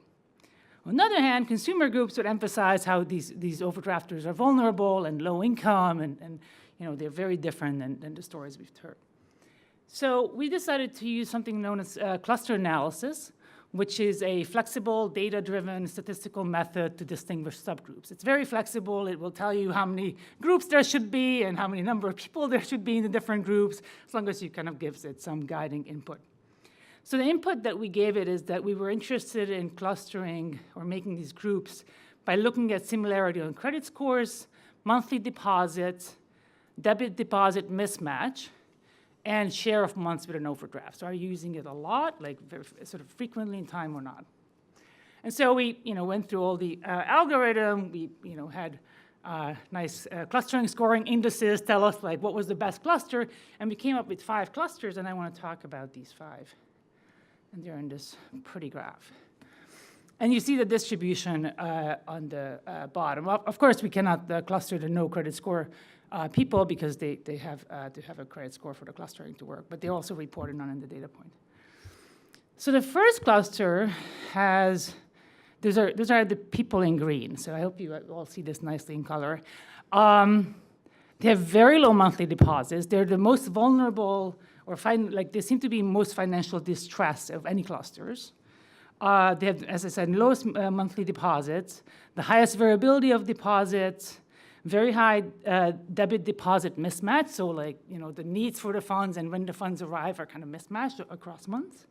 And they have a very high charge-off rate at 12.9%. Cluster 2 has slightly higher deposits, has the lowest credit score. So this is the cluster you're looking at in red. They still have, higher than cluster 1, but not particularly high deposits. So they actually still have a very high chance of charging off their account at 11.4%. Cluster 3, and that's in yellow, starts to have more resources, so they have more monthly deposits. They actually have, this is a very interesting cluster because with the more deposits come more activity on overdraft. These are actually the people who most frequently and most regularly overdraw their accounts. But despite that fact, they actually have a 3.8% charge-off rate. Cluster 4 has, which is the blue cluster, still not particularly high monthly deposits, but significantly higher credit scores. And they have a charge-off rate very similar to cluster 3 at 3.7%. Cluster 5 is very interesting. So this is actually the cluster that probably the financial institutions mostly mean when they talk about overdrafting customers. They have very high monthly deposits. So their median monthly deposit is close to $8,000, even though the median for all the other groups is $2,500 or less. The end-of-day balances are 5 to 6 times those of cluster 1 through 4. So they have the funds, but they seem to be occasionally getting into a situation where they're just not paying attention, and they're paying a price for that and not paying attention, and maybe that's perfectly optimal for them. Their charge-off rates are the lowest of all clusters, and their credit scores are the second highest of any cluster. All right. So with that, I'd like to turn over to Krista to talk about student loans. Thank you, Ava. So actually, I'm first going to talk about becoming credit visible. Similar to the data point on overdrafters, 3 years ago, the Office of Research released another data point highlighting people who are credit invisible, which Ken referred to earlier. So these are, again, our consumers who don't appear on, who don't have a credit record at any of the 3 nationwide credit reporting agencies. And that earlier report found that about 11% of all adults in the US are credit invisible. Now, most people, when they turn 18, are credit invisible. They don't have a credit account. But by the time they're 30, 91% of all adults have a credit record. So there are a lot of young people transitioning into credit visibility. But there's still many people who are credit invisible even above the age of 30. So in part to fulfill the Bureau's mission to ensure all consumers have access to consumer financial markets, Ken Brevoort, along with Michelle Cambara, produced a follow-up data point last year looking at this transition from credit invisibility to having a credit record. They did this using the Bureau's Consumer Credit Panel, and they looked at a variety of differences across groups, particularly by age groups, especially since young consumers are much more likely to be transitioning.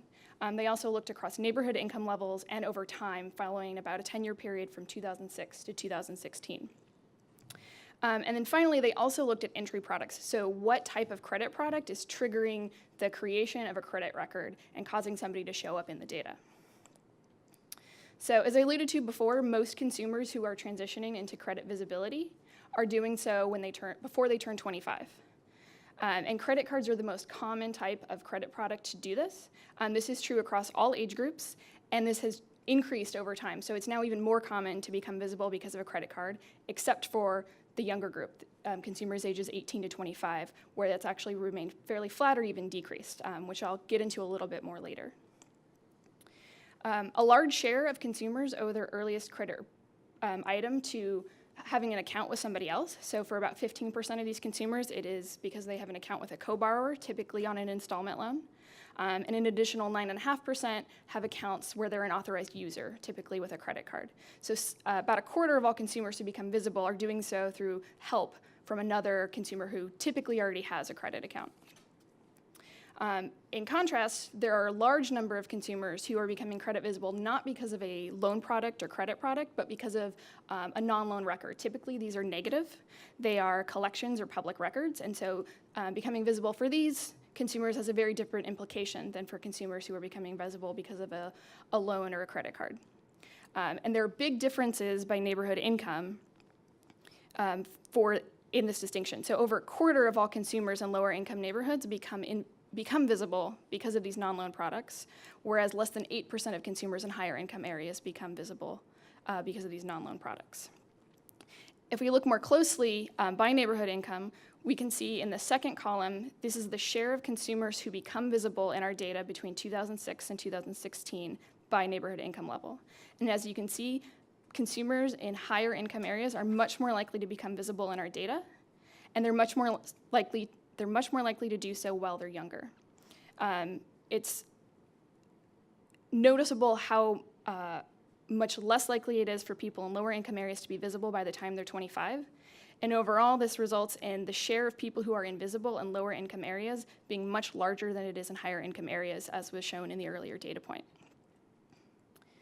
And overall, this has important implications for how we think about credit and visibility across different neighborhood markets and whether that should affect how we're thinking about how people become visible, especially given how lower income consumers are more likely to become visible for negative credit records. So focusing on the type of entry product that people have over time, there's more detail in the data point which shows that most credit products are pretty stable over time. With the exception of credit cards and student loans as shown in these graphs. So credit cards, as I alluded to before, have become much more common for all consumer groups except for younger consumers, but they're still the most common entry product for all consumers. Part of this difference for young consumers seems to be driven by the striking increase in student loans for young consumers, as shown in the bottom right graph. And also, some of it seems to be driven by changes in the credit card market due to the CARD Act. But as the data point goes into detail, these two things do not explain the change for young consumers alone, and leaves it as an open question to better understand what's happening with younger consumers here. Overall, this data point documents important differences in the transitions to credit visibility and points to why we need to better understand these differences in order to help ensure better credit access for these consumers. And related, I will now get to student loans. So as you just saw, student loans are a very important entry product for young consumers. It's also now the second largest form of consumer debt behind mortgages in the US, with $1.4 trillion in outstanding student debt. At the same time, we've had some very big changes in the student loan market over the last 2 decades. We have a lot more people borrowing, as indicated in the last data point. The loans that they're taking out are a lot larger. And we are also seeing a large increase in the share of older Americans who are taking out student loans on behalf of other people and not for themselves. At the same time, we've had a very large expansion of income-driven repayment options and in the take-up of those options. So there are big differences in how people might be repaying their loans at the same time that we're seeing differences in who's taking out loans and how much they owe. So overall, it's unclear what might be happening with student loan repayment, and so this data point, again using the CCP, attempts to look at how changes in repayment have evolved and also how delinquency has evolved for these borrowers. We look at this in a variety of ways, but the main focus is on over time, how have these things changed, and how are these different across loan size, especially as loan sizes have become much bigger in the last several years. Overall, repayment rates are actually pretty stable over time. Surprisingly, the rate at which people fully repay their loans hasn't changed much over the last 20 years, but there are very important differences across people who haven't fully repaid their loans. So to look at that, here we have distributions of balance ratios by cohort, repayment cohort, and for each year of repayment.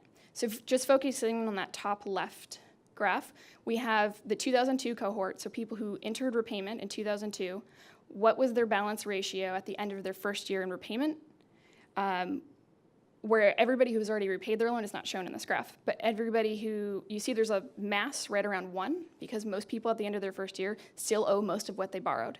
But there are a number of people who owe actually more than they originally borrowed, and that's that distribution you see between the third and fourth tick of people who owe from anywhere from 100 to 150% of what they what they initially borrowed.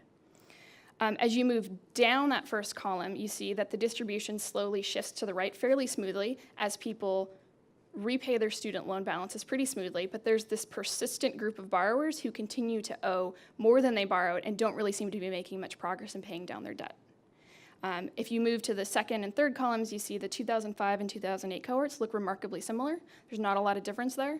But when you move to more recent cohorts, the 2011 and 14 cohorts, a lot more borrowers who haven't fully repaid owe a lot more. Their balance ratios are a lot higher, and they don't seem to be making much progress on paying down their balances. Now, that might not be very surprising. We know income-driven repayment has become much more popular, so we would expect people to not be to not be repaying as quickly as they once were. But we would also expect that those people would be in good standing on their loans because they've been given payment options that mean they don't have to pay as much, and they won't get a delinquency on their account. But if we look at people who aren't paying their balances, this graph shows of those borrowers who have non-decreasing balances, what share are in good standing on their loans, that is, who do not have a delinquency on any of their student loans. So just focusing on this first group of borrowers who have smaller loans totaling less than $5,000, you can see that there hasn't been an improvement. We don't see a growth in the share of borrowers not paying down their balances who are in good standing. In fact, they're just as likely to have a delinquency as before, or even more likely in comparison to that 2003 cohort. And if we look, and that's true across each of these loan sizes more or less with some variation. If you look across loan size, however, you can see there's a much bigger difference between people who have small loan amounts and large loan amounts. People with smaller loans are much more likely to have a delinquency on their student loan when they're not paying down their loans than higher balance borrowers.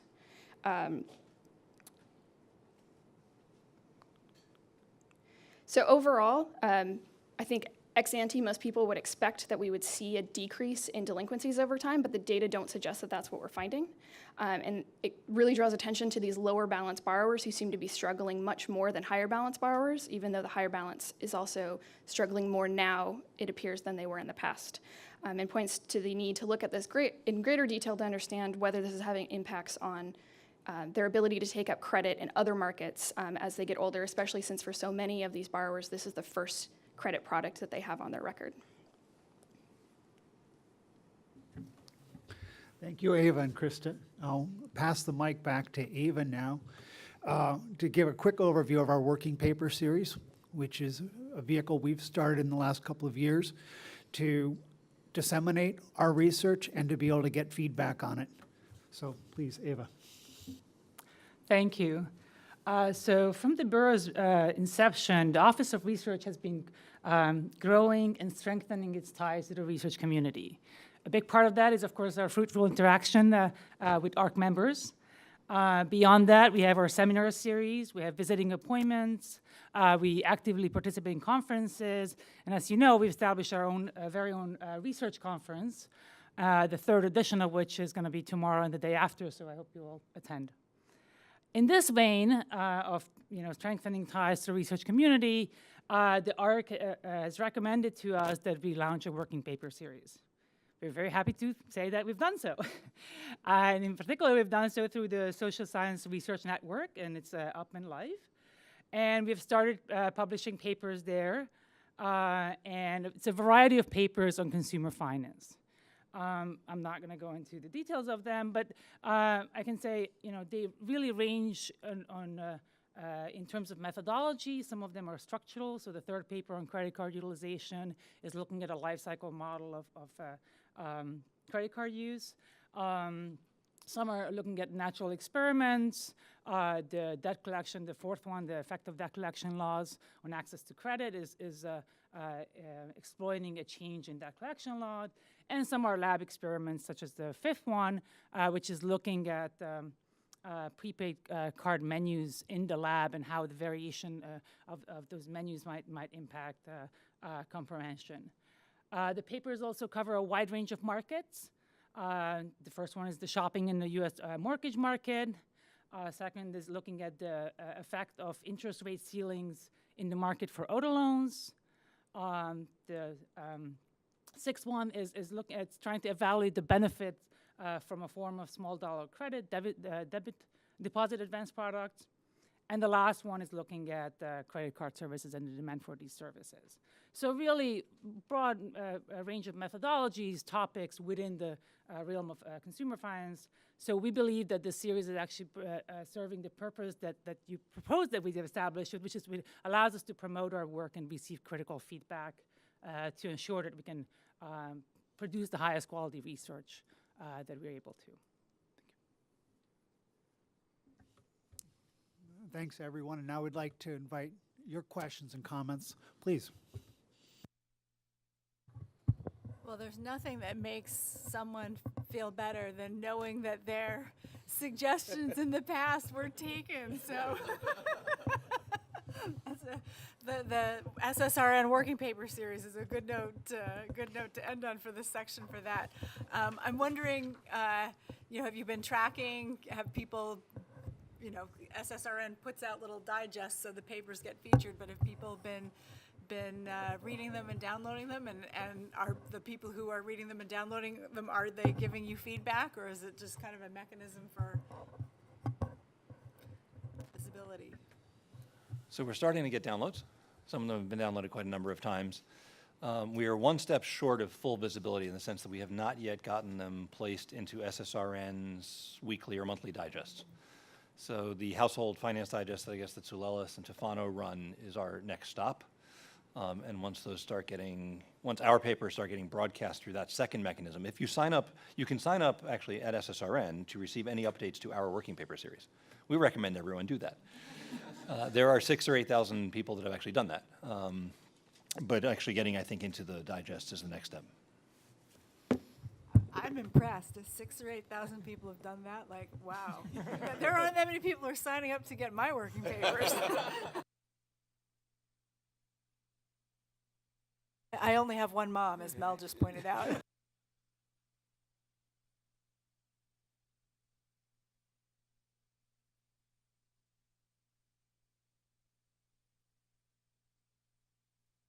I had a specific, this is all great stuff, but I had a specific question on the student loan work, which I thought was really interesting, Krista. I actually wanted to ask about, you refer on your last chart to loans with non-decreasing balances, but your second to last chart really shows that there's significant mass of loans with increasing balances. I'm getting that right? Yeah. And so, which it's kind of concerning. No, but you mentioned the income-driven repayment program story, which seems plausible that people are getting some, newer cohorts are increasingly participating in that program, so they don't have to be paying down their loans. Although in this case, their loan balances are actually increasing. But I was trying to decide, is this a good news story about income-driven repayment, or is it a bad news story? In some senses, I think, the whole idea is that you provide these borrowers with relief, and as you were saying, it means they don't have their credit records scarred by having delinquencies or default on them. On the other hand, the fact that they need to be in the program in the first place could be reflecting the fact that there are increasing numbers of people who are getting educations that cost a lot and aren't paying off. And I was just wondering whether you were able to kind of dig in on that front at all and learn anything about that. Excellent question. So we can't speak to whether the increase we're seeing is because people need it more than they used to, or it's just because it's more available and they know more about it. That definitely seems to be a big driver of this, especially since we're seeing that more people are taking it up who have been out of school for a while and are taking it up later in their repayment, perhaps as they're learning about it. And we're actually trying to look into this more specifically at people who are on income-driven repayment plans. I think this first data point suggests that while the idea is good, maybe there is something happening in the execution. It's unclear where in the process, but there's something happening where people are at least some points not making payments and are still seeing delinquencies and defaults. And we're looking actively to see more of what's going on there, and hopefully we'll have some more work to show on that soon.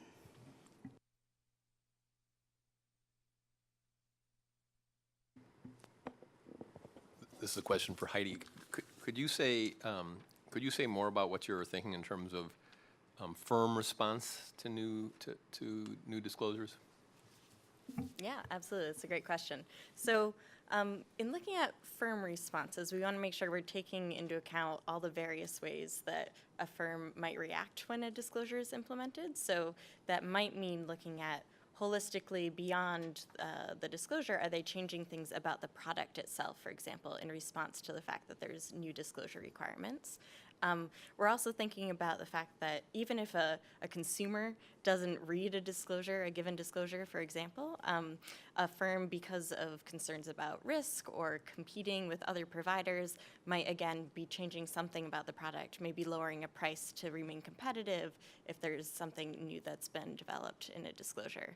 So that's kind of a small portrait of the kinds of impacts we expect we might be able to see. John, by way of illustration, our prepaid rule, which hasn't taken effect yet, one of the things we require to be disclosed is the number of fees you have that are not any of the core fees that are disclosed. So one might hypothesize that one doesn't want to show a big number for the number of ancillary fees, and that will affect the number of ancillary fees that will be charged. We also have in that disclosure a dynamic piece where there's certain everybody has to disclose fees A, B, C, D, and E, and then each entity has to disclose any other, the top 3 other fees if they make up more than Y% of their revenue.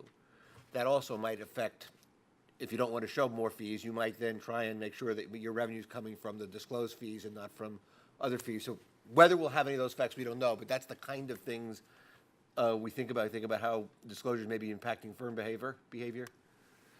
I just want to say I think it's a great direction for that research.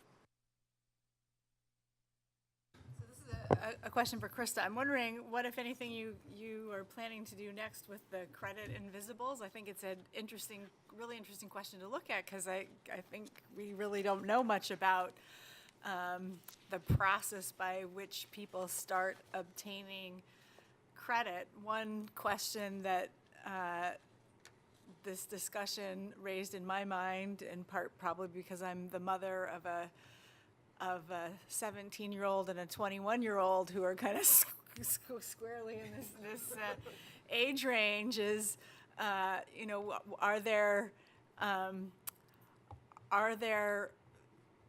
long-run implications of becoming credit visible at certain ages and at certain times? And you may not have, good exogenous sources of variation in it, but it would be just interesting to understand, like, if you compared 18-year-old or individuals who got their first, credit card at age 18 with those who, didn't get one until 25, do you see differences, say at age 30 in who's more or less responsible in terms of using credit? Or is it better to start off with a credit product where you're the sole user, or are you better off if you have a co-signer or you're a joint account holder with your parents, say?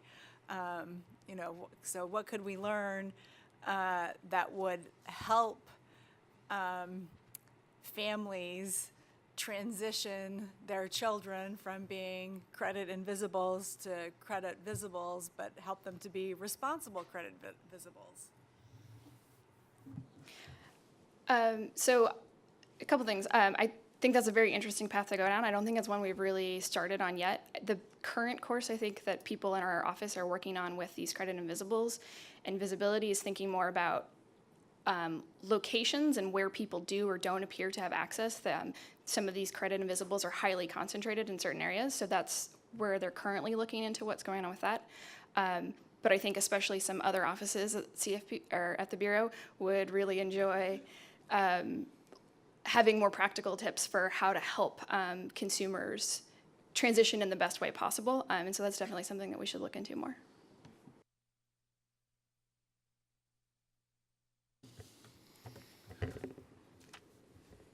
I have one for Ava. So in how you clustered, how did you achieve those clusters? You had 5 variables that you used to cluster. And I guess my question is, was one of them any measure of variability or volatility in either the income or expense stream? So we used 4 variables to clusters. It's K means clustering. Sorry, they're not in the slide. So it's credit score, monthly deposits, the debit to deposit mismatch. So that's essentially a variability on so you construct a debit deposit ratio and then look at the variability of that over time. So that sort of is intended to capture how much your resources are in line with your expenses. So that's what that's meant to capture, I think, what you're mentioning. And last was the number of months that out of the year that you're overdrafting. So what is 1 year span? So that's intended to capture, like, are your overdrafts coming in infrequent bursts or just you're more regularly overdrafting? So those were the 4 clustering variables, and then we used a k-means clustering algorithm. And so the group that was the one that all the bankers were looking for, and so they were what explained that group again? So they had much higher. Honestly, what makes them stand out is deposits. Their credit scores are not the highest of all the groups. Actually, it's like group 4, cluster 4 had higher credit scores, but it's really the deposits that made them stand out. Where I was going was just that that if somebody has a lot of volatility in either income or expenses, then even despite the fact their mean income could be high, they could still wind up overdrafting. Right. So their monthly debit deposit mismatch wasn't particularly high compared to the other groups. The variability actually was the highest the variability of deposits was highest for the cluster 1, for the most distressed. I think what's happening to them is that they make large, they make large transactions. They just and occasionally there's mistakes, and they're the ones that are probably easiest to explain in a neoclassical framework of, like, it's just costly to pay attention, and this is the price they pay for not having to pay attention. So just following up, so I missed the data source for the overdrafts. Is it also linked to some measure of, you mentioned expenditures, also say pre-committed expenditures, say mortgages, vehicle loans, et cetera? So essentially, this is checking account data matched with credit records. So, The reason I ask is that there's this sort of more recent view of what people call the wealthy hand-to-mouth. So people that have high mortgages, so they look more like credit-constrained people, although they're maybe they have these consumption commitments, which I'd imagine so you're already close to the margin. So the high income doesn't tell you much about how close to the margin you are every month or how much disposable income you may have at the end of every single month. And I was just curious if you were able to dig a little bit deeper on that front, because I imagine that some of that may be from that sort of population. But I don't know if there's any way to get at that with other sources of, through the CCP or anything else. I guess perhaps not. But it might be interesting to follow up if you're able to link across different data sources. So for this data point, we've focused on sort of available liquid resources, available credit on credit cards, I think. But when we could look at their mortgage just or other obligations. And I think the wealthy hand-to-mouth is probably a better term than what we've been internally. So I think this discussion and these questions have already highlighted just how rich our data resources are, and I think illustrated how the research agenda questions actually are very apt ones. I think many of the questions you're asking fall into those topic areas. I want to wrap up this session by having Ryan Sandler discuss one of the working papers in greater depth, namely his joint working paper with Chuck Romeo on the effect of debt collection laws on access to credit. I should note that, as you probably recall, this study of debt collection follows on a lot of work that the Bureau has already done in the form of 2 surveys on debt collection topics. One of these surveys was the first nationally representative survey of consumers and their experiences with debt collection. The other was a qualitative survey that the Office of Research led, talking to and doing written questionnaire with debt collection firms to learn about their operational costs and potential compliance costs. So Ryan's work with Chuck, I think, takes us several steps further in understanding this market as well. Thanks, Brian. So debt collection is a pretty important part of the credit system, although it's not one that's been heavily studied by economists. At any given time, there are many billions of dollars of credit card debt and other kinds of unsecured debt that are severely delinquent. And frequently, creditors respond to this by turning to third-party collectors to collect on those debts, whether more directly by contracting with contingency collectors who work on contingency, or by selling the debts for less than face value to debt buyers who then collect on their own account. According to one of the collection trade groups, about $55 billion of all kinds of debt, not just credit card, are recovered annually by collectors. So it's important to the creditor side of things. On the consumer side, there are, however, some substantial consumer protection issues. As Brian mentioned, in our survey, we found that about a third of consumers in the past year had been contacted by a debt collector, and many of them also who had been contacted reported various problems with that experience. And it's routinely one of the most frequent sources of complaints to the Bureau's complaint database. So there is federal law governing debt collectors through the Fair Debt Collection Practices Act, or FDCPA, which there are some specific things that are required, but there's other things that are just sort of behave well. And in addition, there is a whole other layer or several layers of state requirements that govern debt collectors. So there's a lot of stuff going on with the regulation of debt collection.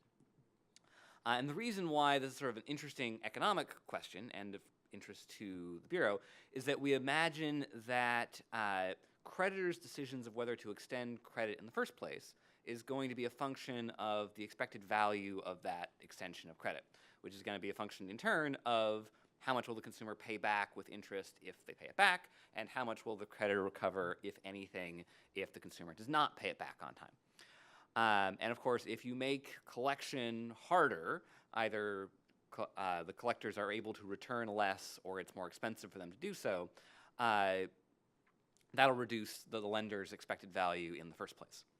And so we show in a little simple model in the paper that there's at least three levers that lenders can pull on to adjust for this change in expected value, which can include the extensive margin, do you extend credit in the first place? A sort of intensive margin, how much credit do you extend into the credit limit? Or interest rates for something. We're specifically focused on credit card debt for our empirical work, but for other kinds of debt, you might imagine they'd adjust terms as well. So we leverage two of the Bureau's large administrative data sets to get at this question using several recent state law and regulation changes. We use both the CCP, which you've now heard a lot about. We also use our CCDB, or credit card database, which is a anonymized data set of de-identified credit card records from several large banks, where we have a monthly panel of performance data on those accounts. Though for this paper, we're only using sort of one record per account for new open accounts. And so we're looking at those three margins that I mentioned a moment ago. Are consumers able to open accounts? If they open an account, how big is their credit limit? And if they open an account, what kind of interest rates are they able to get? So what we find in brief, and I'll show you some of our general results on the next couple slides, is basically when you look at all consumers, pretty much nothing changes. The theory says there should be an effect, but empirically, on average, it's not very large. However, when we focus in on subprime borrowers, where you'd be more likely to see an effect, right? If creditors are trying to hedge against the state of the world where the borrower defaults, you're going to see effects more on borrowers that the creditor thinks are likely to default.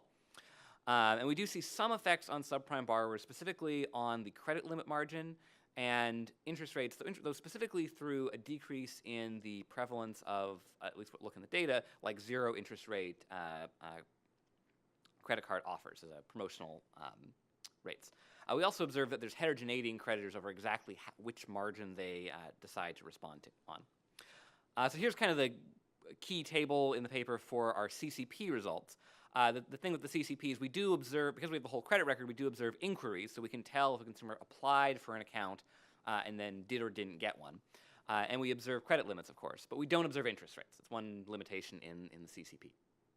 So the first two columns there show our results. This is basically, it's a difference in difference model with lots of fixed effects, including quadratic trends by states. We only have a small number of events here, and so we want to account for the fact that the states that happen to do these laws may have had sort of different pre-existing trends.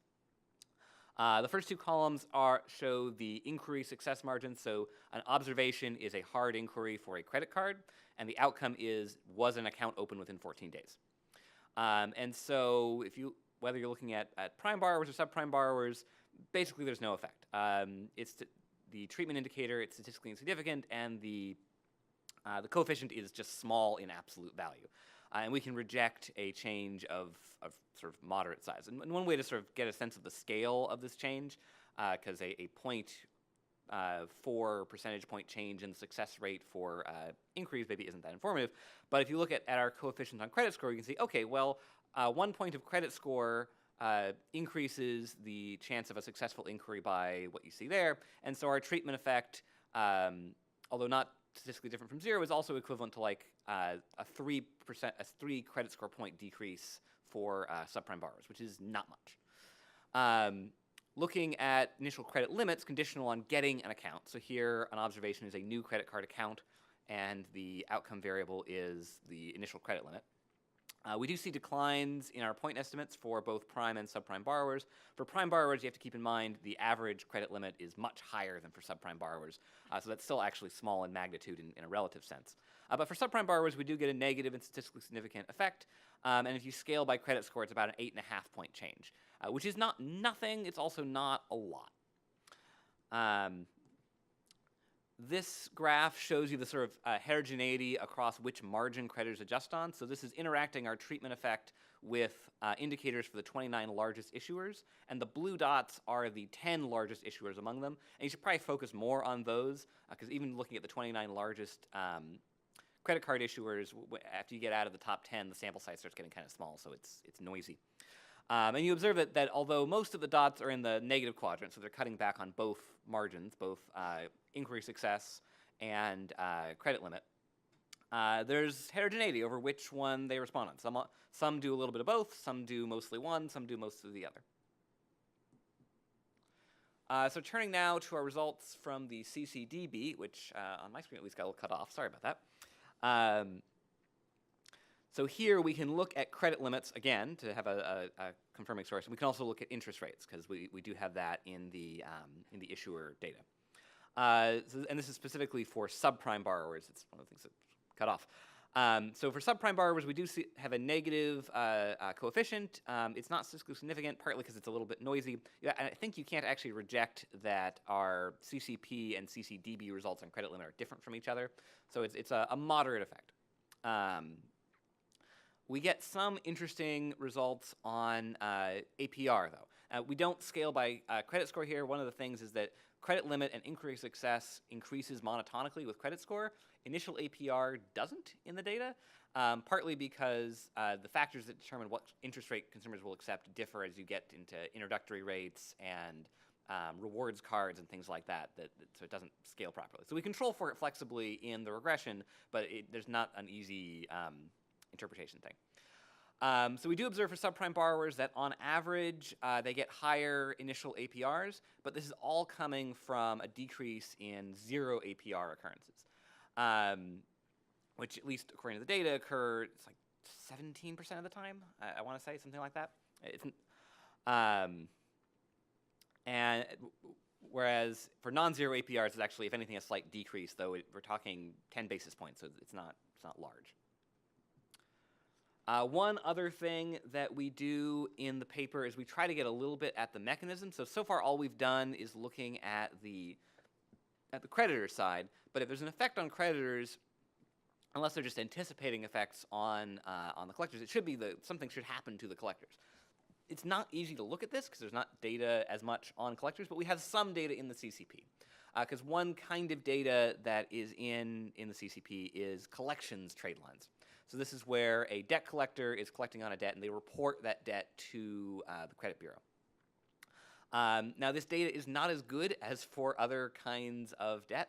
Credit card trade lines are much more reliably reported, but it gives us something to look at. And so the outcomes that we're able to look at are disputes. So there's a flag in the Bureau data for whether the consumer had disputed the debt, and also some indication of payments. Again, payments are not recorded very reliably, but if we sort of combine all the different ways a payment could be recorded, we get some indication of whether or not the collections trade line was ever paid. One sort of nice thing about this is we get an extra level of variation. The CCP for collections trade lines allows us to distinguish between debt collectors, sort of third-party collectors, versus buyers. And some of the specific laws we're looking at affected only buyers. So we can turn it from a difference in difference into, it's not quite a triple difference because it's only some of the states, it's sort of like a 2.5 difference. So what we find, a small increase in the number of credit bureau disputes. I think in our most recent results, it's not statistically significant, but the magnitude is the magnitude and the precision is not such that we could say like there's no effect there. But we do feel fairly confident we can say there's no change in the likelihood of payments. We can reject even a moderate decrease in the payment rate.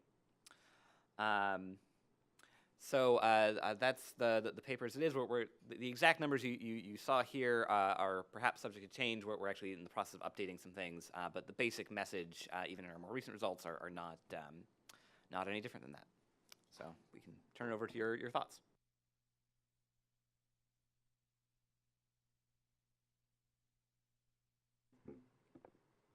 So I thought this was super interesting. I thought your results were great. You didn't talk a lot about the specifics of the changes they made, and I was just curious whether, how I should think about them. Are they kind of changes that were viewed as kind of moving, states in line with like the best practices that would be kind of suggested by people who worry about consumer protection, or were they just like kind of small steps in the right direction, or do you have a sense for that at all?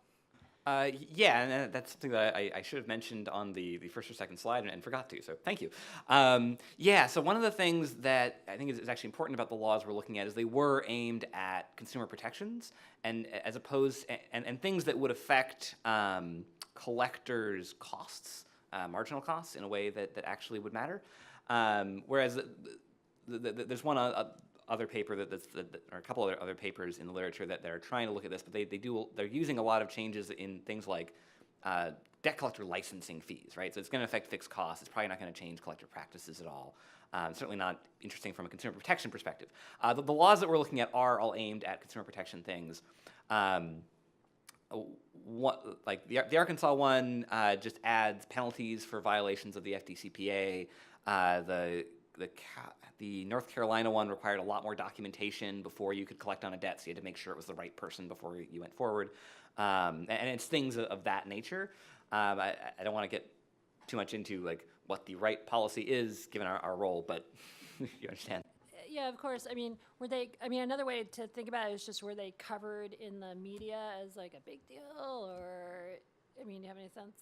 I'm just trying to get at whether these are whether I should think about these as big changes or not big changes, or what? So according to our markets folks,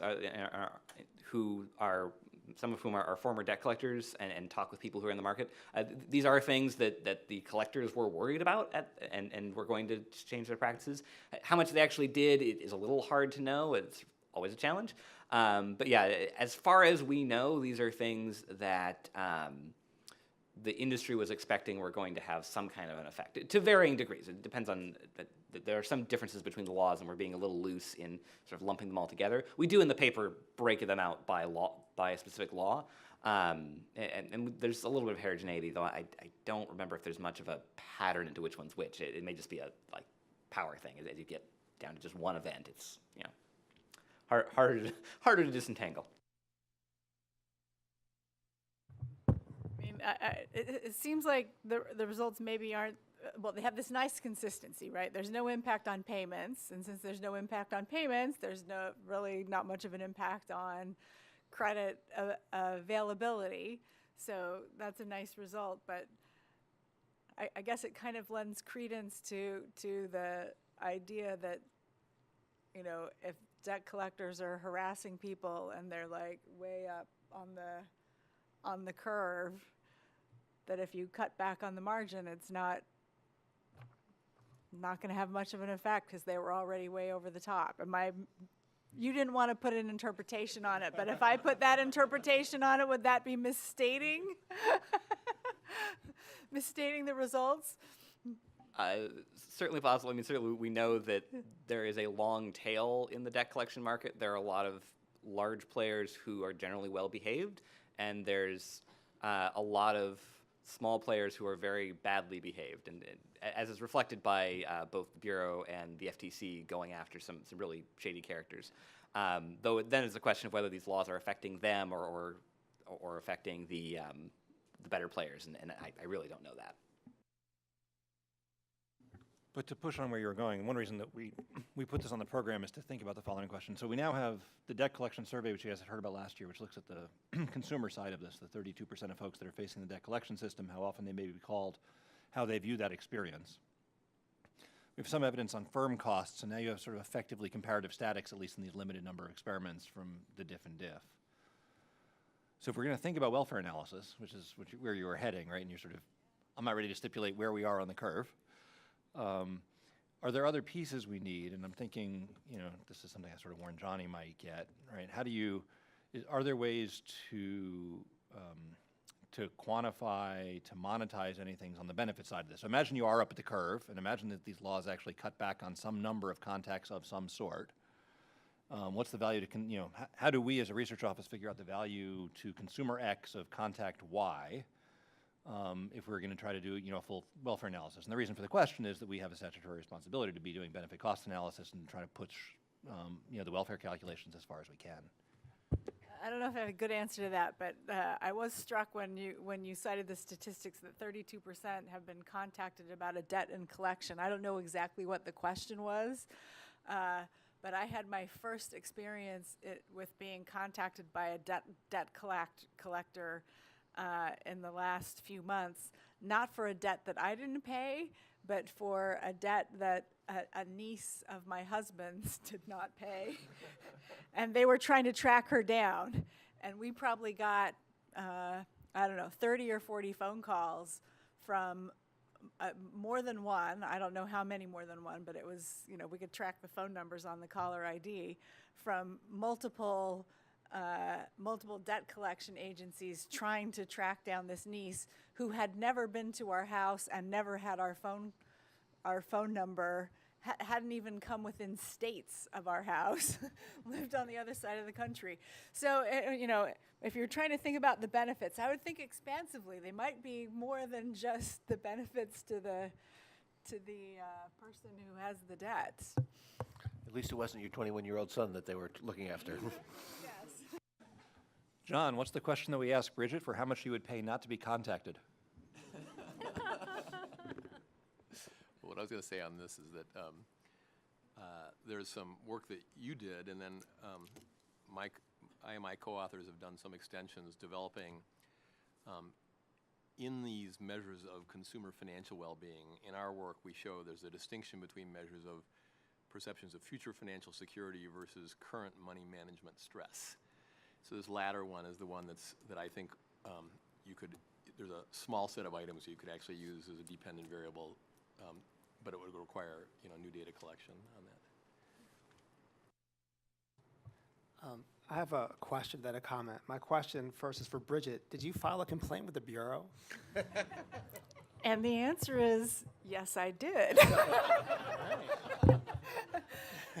Matter of fact, there was one phone call where the person on the other end was very belligerent and wouldn't leave me alone until I said, "Stop calling me.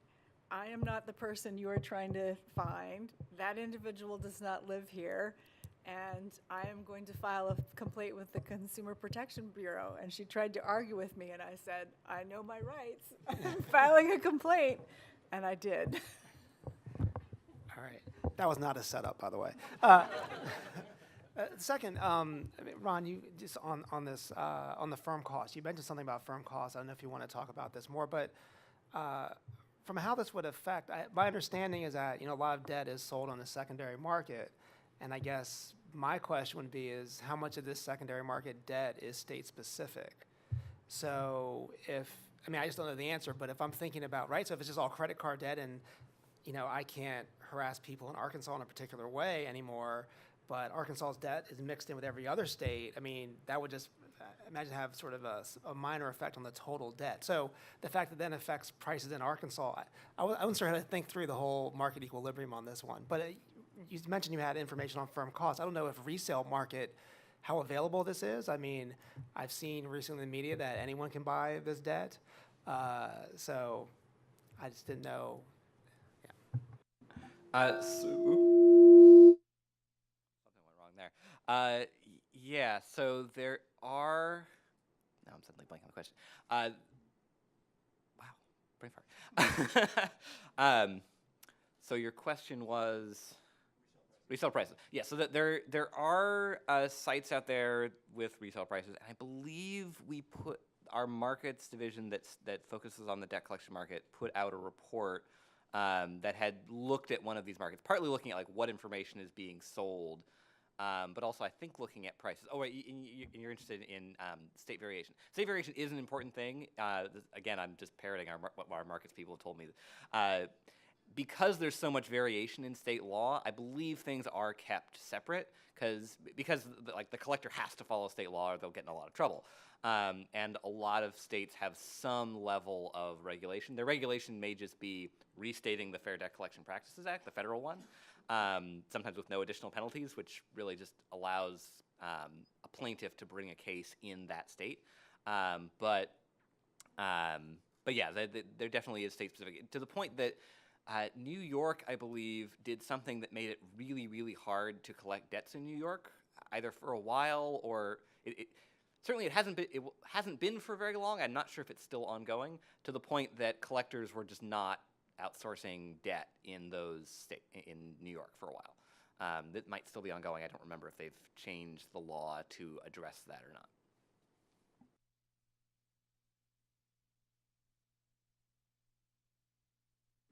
Yeah, no, it's interesting. I don't think we've looked at some kind of delta on prices, right? But that still gets you it'll get you the expected value of the collection, presumably, and what somebody will pay for it, right? So that's the transfer, right?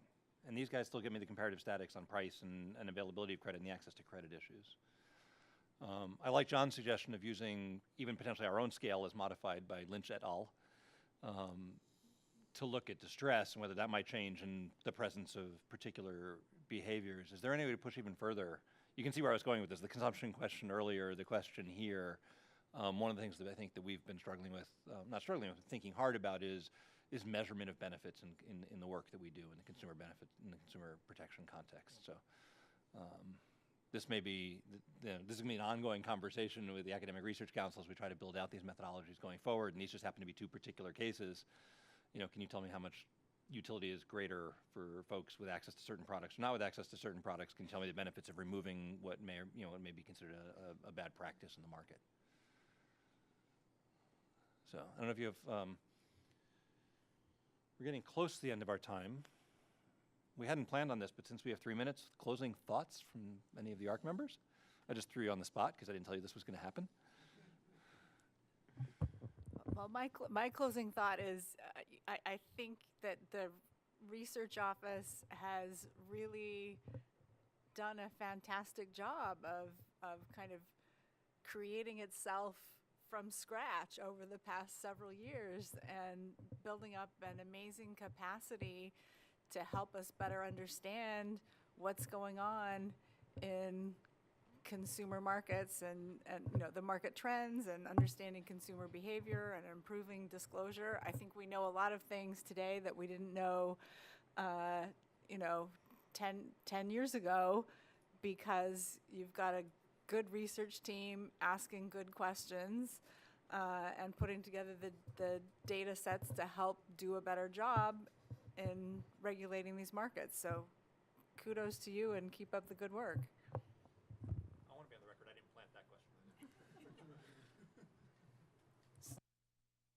So, yeah, I second what Bridget had said, and I think continuing what has been done, collecting these data, creating new data sources, and then researching these many questions, I think is fantastic. One thing that maybe follow up from the earlier session is there was this question about the new quarterly trends that are out there, and part of it was, finding what people are talking about, and then creating these new, writing out trends to trying to bolster the public discussion, which is, I think, great. I think also just continuing some of these may also be very useful over time. That is, you have the mortgage, some of the trends we saw going through this year, repeat in maybe, every other year or something like that. It may not be new and sexy anymore, but still just understanding those longer term trends and how they're evolving may be very helpful just to keep these patterns up. So over time, there's a, broader knowledge in the public about consumer financial affairs. And I would say, like, one of the things that's really striking is I really like the continuity, the year-to-year continuity. Like, this last paper is an example of, in a prior project, you look at the consumer side or the demand side, and then this paper looking at the supply side. That's an incredible strength, and really admire that. Thanks. So thank you for inviting me. I'm really impressed by the good, rigorous analysis that you all are doing. There's really no substitute. And I think about where we were, 12, 15 years ago, and we just had kind of anecdotal, speculative evidence to think about. And you guys have just managed to answer so many questions. And I look forward to seeing where you go in the future. And I also just wanted to bring up something that I forgot to mention earlier, which is that as I was reading the materials you gave us, in preparation for this meeting, big praise to you all for making it so accessible. It really, it's a complicated stuff, but it seems like you've just put a lot of effort into making, these studies easy to read for people who are not deep experts in these areas, and just making terrific use of kind of trying to illustrate things graphically. So appreciate that.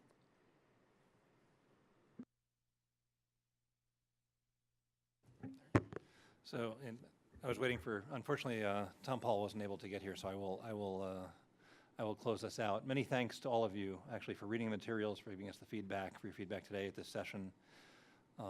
As we described, we've built some of our processes. I think you asked earlier how we developed the QCCTs, what the topics are, and we have been working on that. For the 2 research agendas we showed you, we've now built a much more formal process, almost internal commissioning, of which you guys are all now a part. So you can help us pick our projects, help us direct the data resources that we have. Let me take another minute to thank all the presenters who put together fantastic slides, I think, and fantastic presentations in both panels. It was yeoman's work on a short time frame, so I'm very grateful to them. I'm very grateful to the ARC members, and look forward to continuing to interact with all of you. And with that, I think we'll call ourselves adjourned for the day, pretty much on time. So thank you all very, very much.